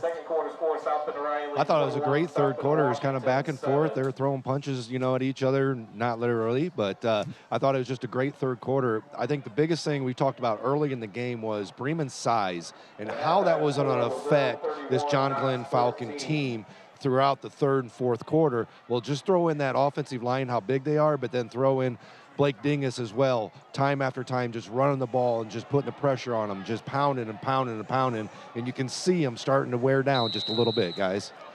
Dingus now with 190 yards on 20 carries in the ball game. 3rd and 3. Jumping, and I think the hard count by Nunemaker draws John Glenn offside, and that'll be a Bremen first down. Well, Bo, I want to build on that point you just made about Dingus. I mean, obviously you were a running back. You probably had games where you could see the opposition wearing down in the second half. What's that feel like when you're carrying the ball? Oh, it just gives you a lot more motivation, and when you're running the ball, you're able to cut a little bit better and not have to just run over everybody because they're not really getting up to you. And you notice he's having bigger holes right at the line of scrimmage as well. I mean, before anybody hits him, he's usually 3 yards down the field. Shown here. 7-yard carry on first down for Dingus. Correa brings him down again. It'll be 2nd and 3 from the John Glenn 31.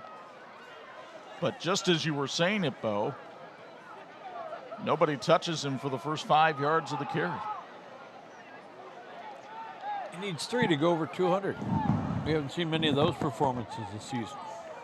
Not from running backs, no. Mark Brownlee doesn't play anymore. They got a couple of good ones, though, over at Elkhart. Derek Woods probably had a pretty good night tonight as Elkhart beat St. Joe 49-6. Here's Kaufman running up the middle. Grant Kaufman to the end zone. Touchdown, Bremen. Everybody focused on Dingus. They give it to Kaufman, and he slides off the left side for a 31-yard touchdown jaunt. And the Lions expand the lead to 19-8. Look at the kick out blocking that time. Lane Moser just turned his man to the inside. Kaufman bounced it to the outside.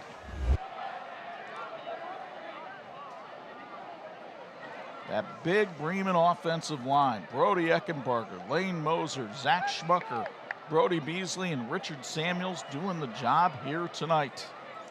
58 yards rushing in the night now for Kaufman. Bremen will go for 2, leading only by 11. Bennett's had a couple carries tonight, but boy, it has been dingus tonight for Bremen.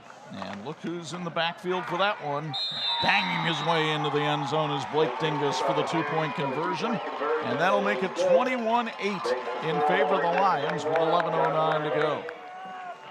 Well, let's look at this touchdown again from ground level. And by the time anybody saw Kaufman, he was behind the entire John Glenn defense. Kaufman's 3rd touchdown run of the season. By the way, our 4th quarter brought to you by the Lion Property Group. The John Glenn Falcons could use a big return here. Special teams have been really good for Glenn tonight. While they get ready to do that, we'll tell you we want to thank St. Andrews Products for helping our crew to look good tonight. They're ready to do the same for your team. Reach them at sales@standrewsproducts.com. With all the top lines in apparel, business gifts, and advertising specialties, we're ready to help you or your school or your company. At St. Andrews Products, our answer is always yes. Now what's the question? Angel Estrada gets ready to do the kicking here for Bremen. And the Lions with a 13-point lead in this one. Some of the Bremen students who've come over to Walkerton tonight, they brought their cell phone lights with them.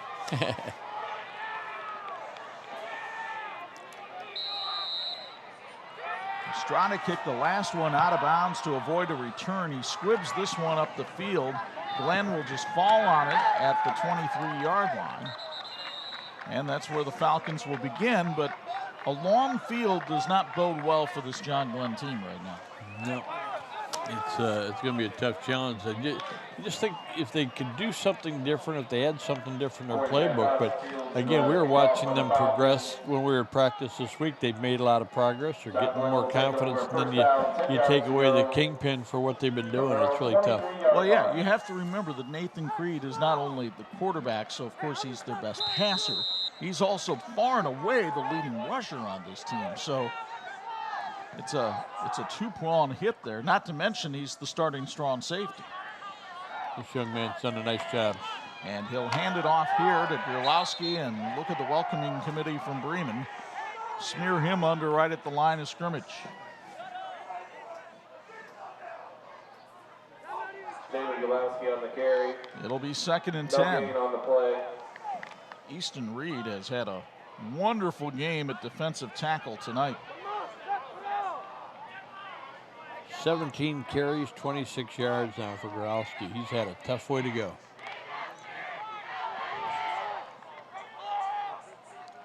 Johnson will try to come up with something here on 2nd and 10. Looks to throw, drops back, heaves it to the outside, and the receiver, Chase Howe, just couldn't get out that far.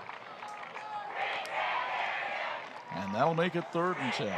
Folks, JS Appliance Outlet says congratulations to the Bremen Lions on a great start. JS Appliance Outlet on West Plymouth Street in Bremen carries quality appliances and bedding at hometown prices.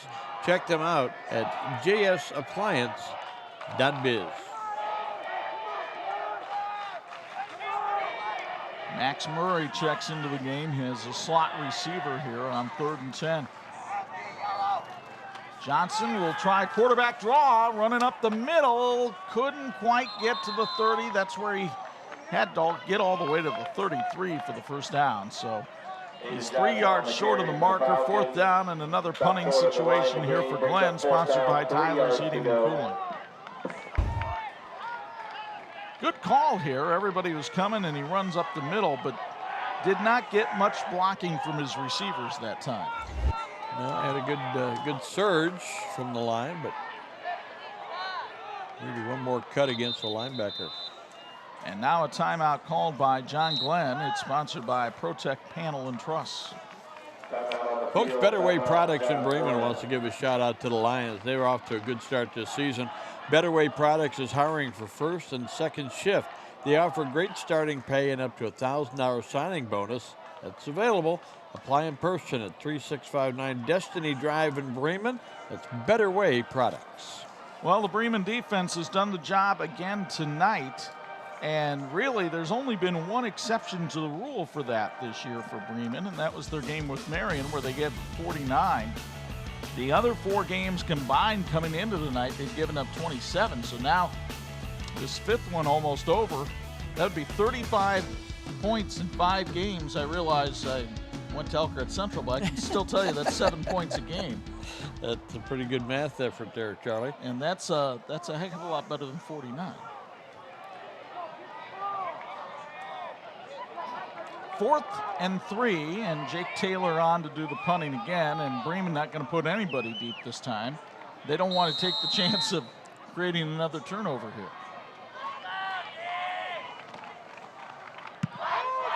So Taylor kicks it, and this time he doesn't get that nice little end-over-end roll. It comes down like a Nagel 9-iron at the 36. 34-yard kick, no return, and Bremen will take over from there with the objective being here to just run out the final 9:33 and go into a tie for first in the NIC South. I know Bremen was well focused coming in tonight. They felt like they let one get away against Jimtown last week. So they came ready to play tonight and got a good effort out of John Glenn as we wind our way down to 9.5 minutes to go here in the 4th quarter. Pioneer has beaten Triton tonight by a count of 48-6.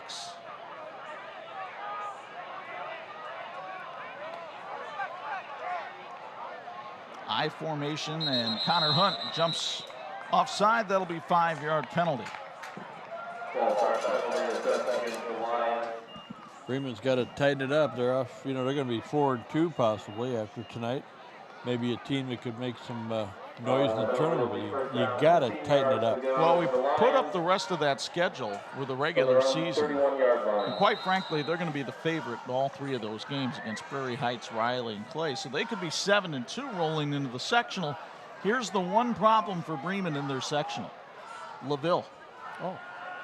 Well, and there's also a problem called Pioneer, I think, too.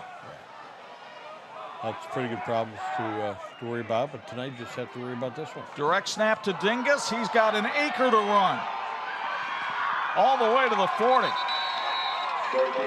That's a 29-yard carry for Blake Dingus, and he's had a few of these tonight. Puts him well over 200 yards now. 226 yards rushing for Dingus. Lane Moser did some house cleaning up at the top of the screen that time to clear the room for Dingus. I mean, he just bulldozed a John Glenn player. Got to ask Bo Hunt a question, too, about being a prolific runner. Sometimes, your numbers the first half aren't that great, but, in the second half you're going to wear people down. And Dingus appears to be doing that right now, Bo. Yeah, that's what we talked about. Just a great job, and a lot with that offensive line. I mean, I'm just down here in field, and I can just see it open up every time. Just huge holes he's able to run through, and just a fantastic job this offensive line has been doing throughout the night, guys. 5-yard pickup that time for Dingus. But yeah, there have been some absolute canyons for Dingus to run through tonight. And now Bremen can just take its time and really set up its offense here on 2nd and 5.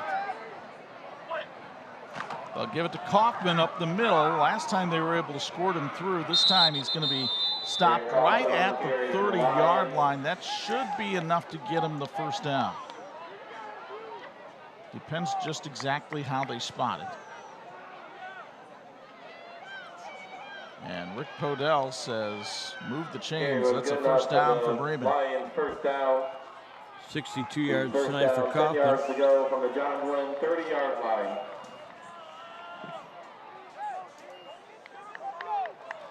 Clock running with 8:12 to go in this one, as you see on the Intera Credit Union scoreboard. Our thanks to them for being our scoreboard sponsor again this year. They'll go with the Wildcat. Maybe they should, instead of the Wildcat, call this the Dingo. And out of the Dingo, Dingus gets wrapped up for a loss of 2 that time. Coming over and making the hit was Corey Van Hust that time for a loss of 1. Folks, serving the Bremen area for over 70 years, Woody's Supermarket offers competitive prices. Stop into Woody's Supermarket where you receive great service. They'll even load your groceries at Woody's, your hometown supermarket. And folks, you can save time, save gas, and save money. Shop Woody's. Woody's Supermarket in Bremen, proud to support the Bremen Lions and proud to be your hometown supermarket for over 70 years. 2nd and 11. Conventional lineup here. I formation. Dingus up the middle, runs into the back of his own blocker and gets brought down at the original line of scrimmage up at the 30. So he got the yard back, but it's 3rd and 10. Brings up 3rd down, 10 yards to go. Bremen leading by 13 here in the 4th. By the way, they're in the 3rd at Guaranteed Rate Field, and the Cubs lead the White Sox 4-0. If the Cubs win that game and the Cardinals lose the second game of the doubleheader, the Cubs clinch the NL Central. And how about those White Sox? What a year they're having. How many tickets do you think they could have sold this weekend, the Cubs White Sox? Oh, they would have filled the place. Here's Nunemaker trying to go up top, and it is caught out of bounds that time by Hunter Bennett. Bennett with a great effort, and Tyron Larkin had terrific coverage that time on him. But the 3rd down pass falls incomplete, and it'll be 4th and 10. Meanwhile, Marion has scored 20 consecutive points and leads Penn 20-16 with 9:20 left in the 4th. Wow, what a ball game, 20-16. Let's see, Penn gets a field goal, it'll be same as last week. That's a dandy. Boy, I tell you, there's good crowds all around Northern Indiana tonight. Some really good matchups. Here's the snap to Dingus. Hurdles a tackler, banging off bodies, but he's not going to get anywhere close to the 1st down. And he's brought down at the 28. So 6:15 to go in this one. Bremen up 21-8 on Glenn on 46. Glenn will take over 1st down.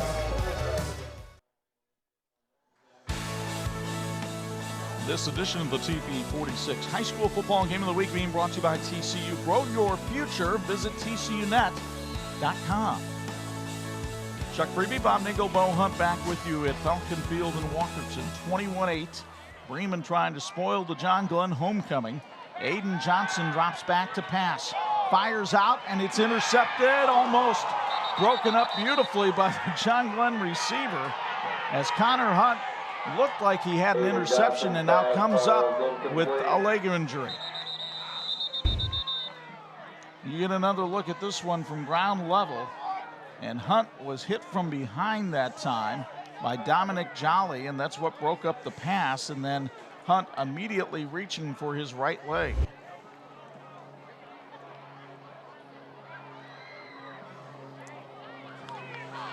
So Hunt injured down on the field at about the 36-yard line. 4 out of 8 now for the backup quarterback for the John Glenn Falcons. Folks, again, a reminder about Woody's Supermarket. And they tell you that you can save time, save gas, save money. Shop Woody's. Woody's Supermarket in Bremen, proud to support the Bremen Lions and proud to be your hometown supermarket for over 70 years. Go Lions from the team at Woody's who fed the team at Bremen. A lot of those guys getting fed at Woody's. Hunt able to hobble off the field with the help of some coaches. New Prairie leading Adams 28-20. That's in the 3rd. Tippecanoe Valley on top of Whitko 41-24. That's in the 4th. And Garrett has beaten West Noble 21-0. Here's Aiden Johnson. Looks like he's setting up a screen, and it's dropped. Tyron Larkin couldn't hang on. 4 out of 9 now for Johnson. Larkin came running across. Johnson put it right on the numbers, and Larkin couldn't hang on. Comstock beats Berrien Springs tonight up in Michigan 12-6. With a big goal line stand at the end of that game. Tough loss for Elliot Uzelak and company. Got the Shamrocks playing pretty good football. 3rd and 10. Johnson again wants to throw. Pass rush is on, hits his man. Chase Howe did not get to the first down marker. It's down at the 37. 4th and 1, and you know that John Glenn is going to go for it here as Austin McKenzie was coming on the blitz. But Johnson showed a lot of poise in the pocket for a sophomore that time and threw a good ball. Sure did. Had some steam on it. Plymouth gets its first win of the year, Bob. John Barron beats Wawasee tonight 37-12. 5 out of 10 passing now for Johnson for 28 yards. Johnson runs around the right side, has the first down, and steps forward to the 42-yard line, so the Falcons retain possession with 5:17 left. Aiden Johnson on the carry for the Falcons. They need a couple of scores. Carry was good enough for the Falcon. First down. 12 yards on 3 carries for Johnson. He's a good-looking runner, Chuck. I wouldn't be surprised if one of the things they work on between now and next week is getting Johnson more active, carrying the ball, much like Creed did. Lines up in the shotgun here. Again, steps up, fires. This one's intercepted by McKenzie, and he's got some room to run. Austin McKenzie drives forward to the 31-yard line. And the Bremen defense coming up big again.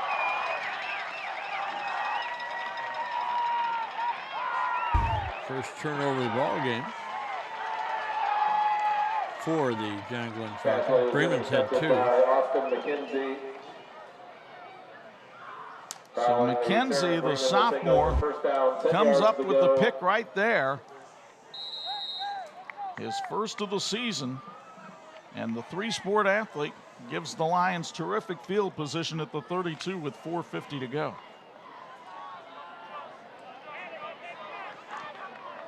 This field position for Bremen starting tonight. They were in the hole most of the first half. Pitch to Dingus coming around the right side. Stepped through one tackle, then brought down by Correa on a hard slam down at the 26. And Dingus slow to get up. I think his back might be smarting a little bit in the morning from that one. Blake Dingus on the carry for the Lions. Take another look at this one from field level. Dingus did well to hang on to the ball, but look how his legs got twisted up that time as he got thrown down, then immediately reached for the small of his back. Yeah, he's playing through some other injuries that he's had in his career. So they give to Kaufman this time, and he's able to plow forward in the rugby scrum for about 3 yards, and it'll set up 3rd and 1. But the main thing here for Bremen is they keep the clock a ticking. 1 yard to go. And if you're Jordan Leeper, you're telling Ethan Nunemaker over on that far sideline as you send in the play, feel free to bleed that play clock, son. And don't drop the ball. Can't afford a turnover. And again, Bremen's doing so many good things that you're excited about what they can be as the season goes along, but just cleaning up the penalties and the fumbles. Kaufman up the middle for a first down. He takes it down to the 16-yard line, and it'll be 1st and 10 from there. Grant Kaufman's had a nice night running the football, Bob. He really has, and he's been a nice compliment, certainly, to Dingus. And with that carry, he is now at he's at 72 yards rushing tonight. Meanwhile, we've got an injured Lion flat on his back out on the field, laying there at the 16-yard line. So it makes over 300 yards rushing tonight for Bremen. And they have thrown the ball a little bit, and they've thrown for 68 yards, none in the second half. They're 0 for 2 in the second half, haven't had to run it. Kaufman gets peeled off the field. He'll walk off under his own power. A reminder, next Friday night, more high school football action comes your way as we'll be at Jim Andrews Field in Napanee. Our first look at Nate Andrews and the Panthers taking on Keith Kinder's Mishawaka Cavemen, who were in a Donnybrook tonight with Concord over at Steele Stadium. Should be a good one. Mishawaka and Northwood Friday night 11 and Saturday morning at 9 on TD 46. Some of the Northwood folks think they're maybe getting a little less respect than they deserve. They've been playing very good football again this year, and got a lot of quickness. They got some experience in the backfield, and that'll be a good test for Mishawaka. It's a final now. Mishawaka defeated Concord tonight, 36-19. Another game in the 30s for that Mishawaka offense. Letting the clock run down a little bit here. Play clock getting down to 5 before Nunemaker even thinks about taking the snap. He'll give it off to Dingus. He runs into the middle of the field and is stopped right there. Dingus on the carry once again for the Lions. Malachi Wright in on the stop that time. It'll be 2nd and 10. Malachi Wright on the tackle for the Falcons. Dingus with 239 yards. Now on 27 carries. South Haven has beaten Niles tonight by a count of 34-20. Riley leading Washington 24-14 in the 3rd.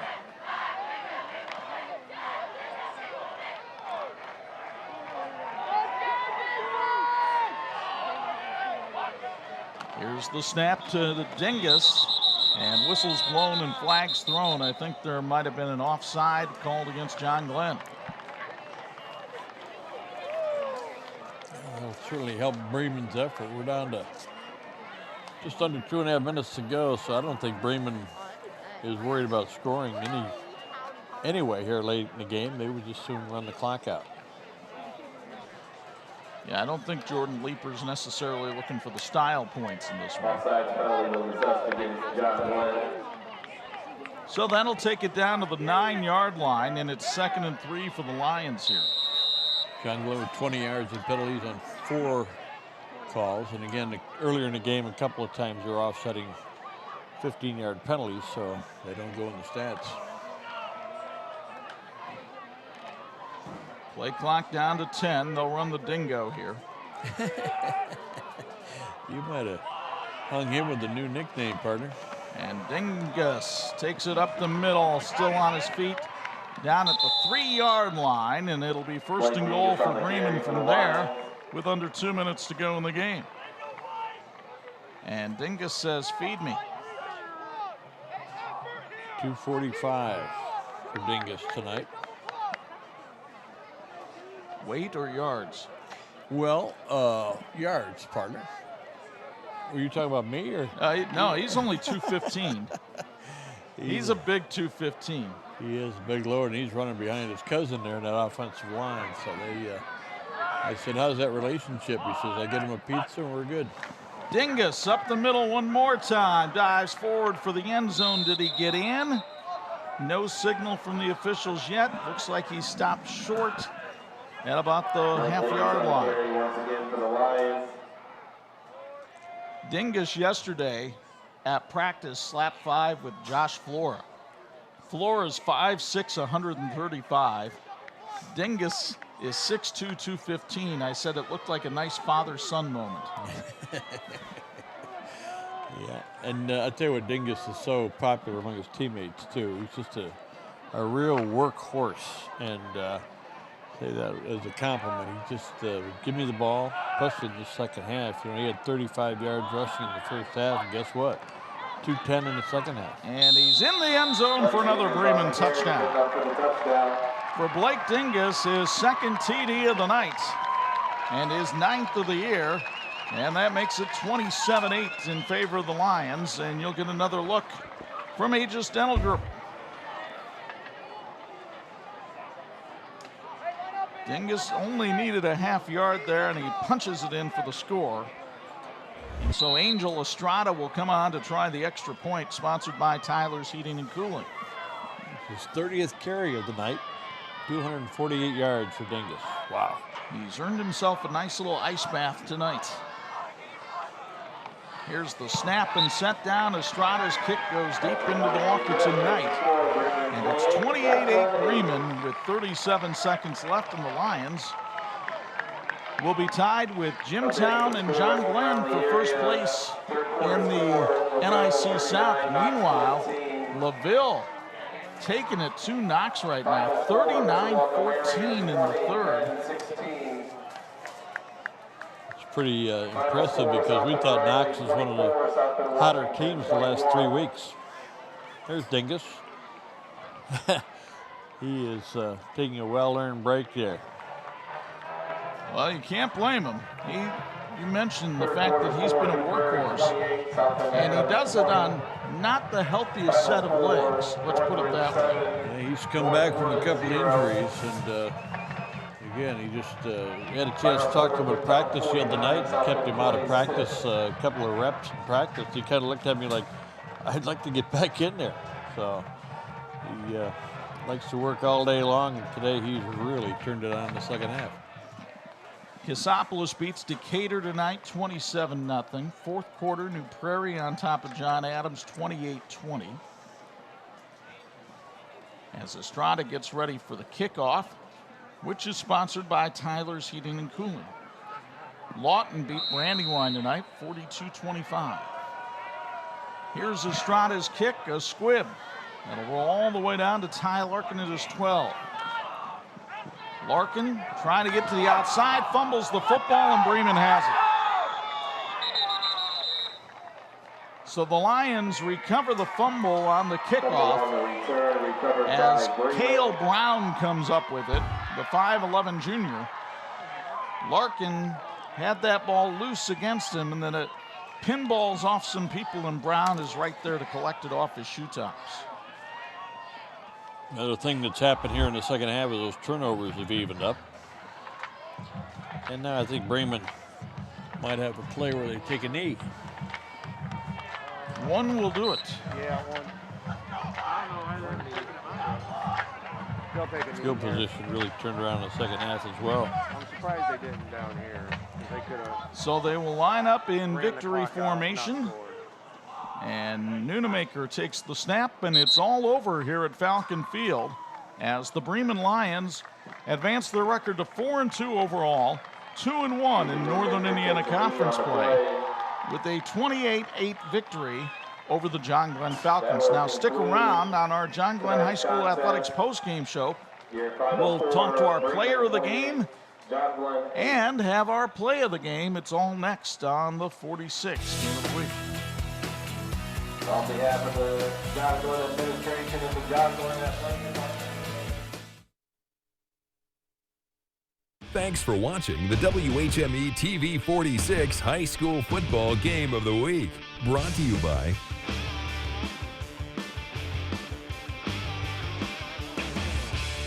Back at Falcon Field in Walkerton, Blake Dingus and the Bremen Lions celebrating this 20-8 win over the John Glenn Falcons to raise the record to 4-2 overall and 2-1 in the NIC South. Chuck Freeby and Bob Nagel high above the fray.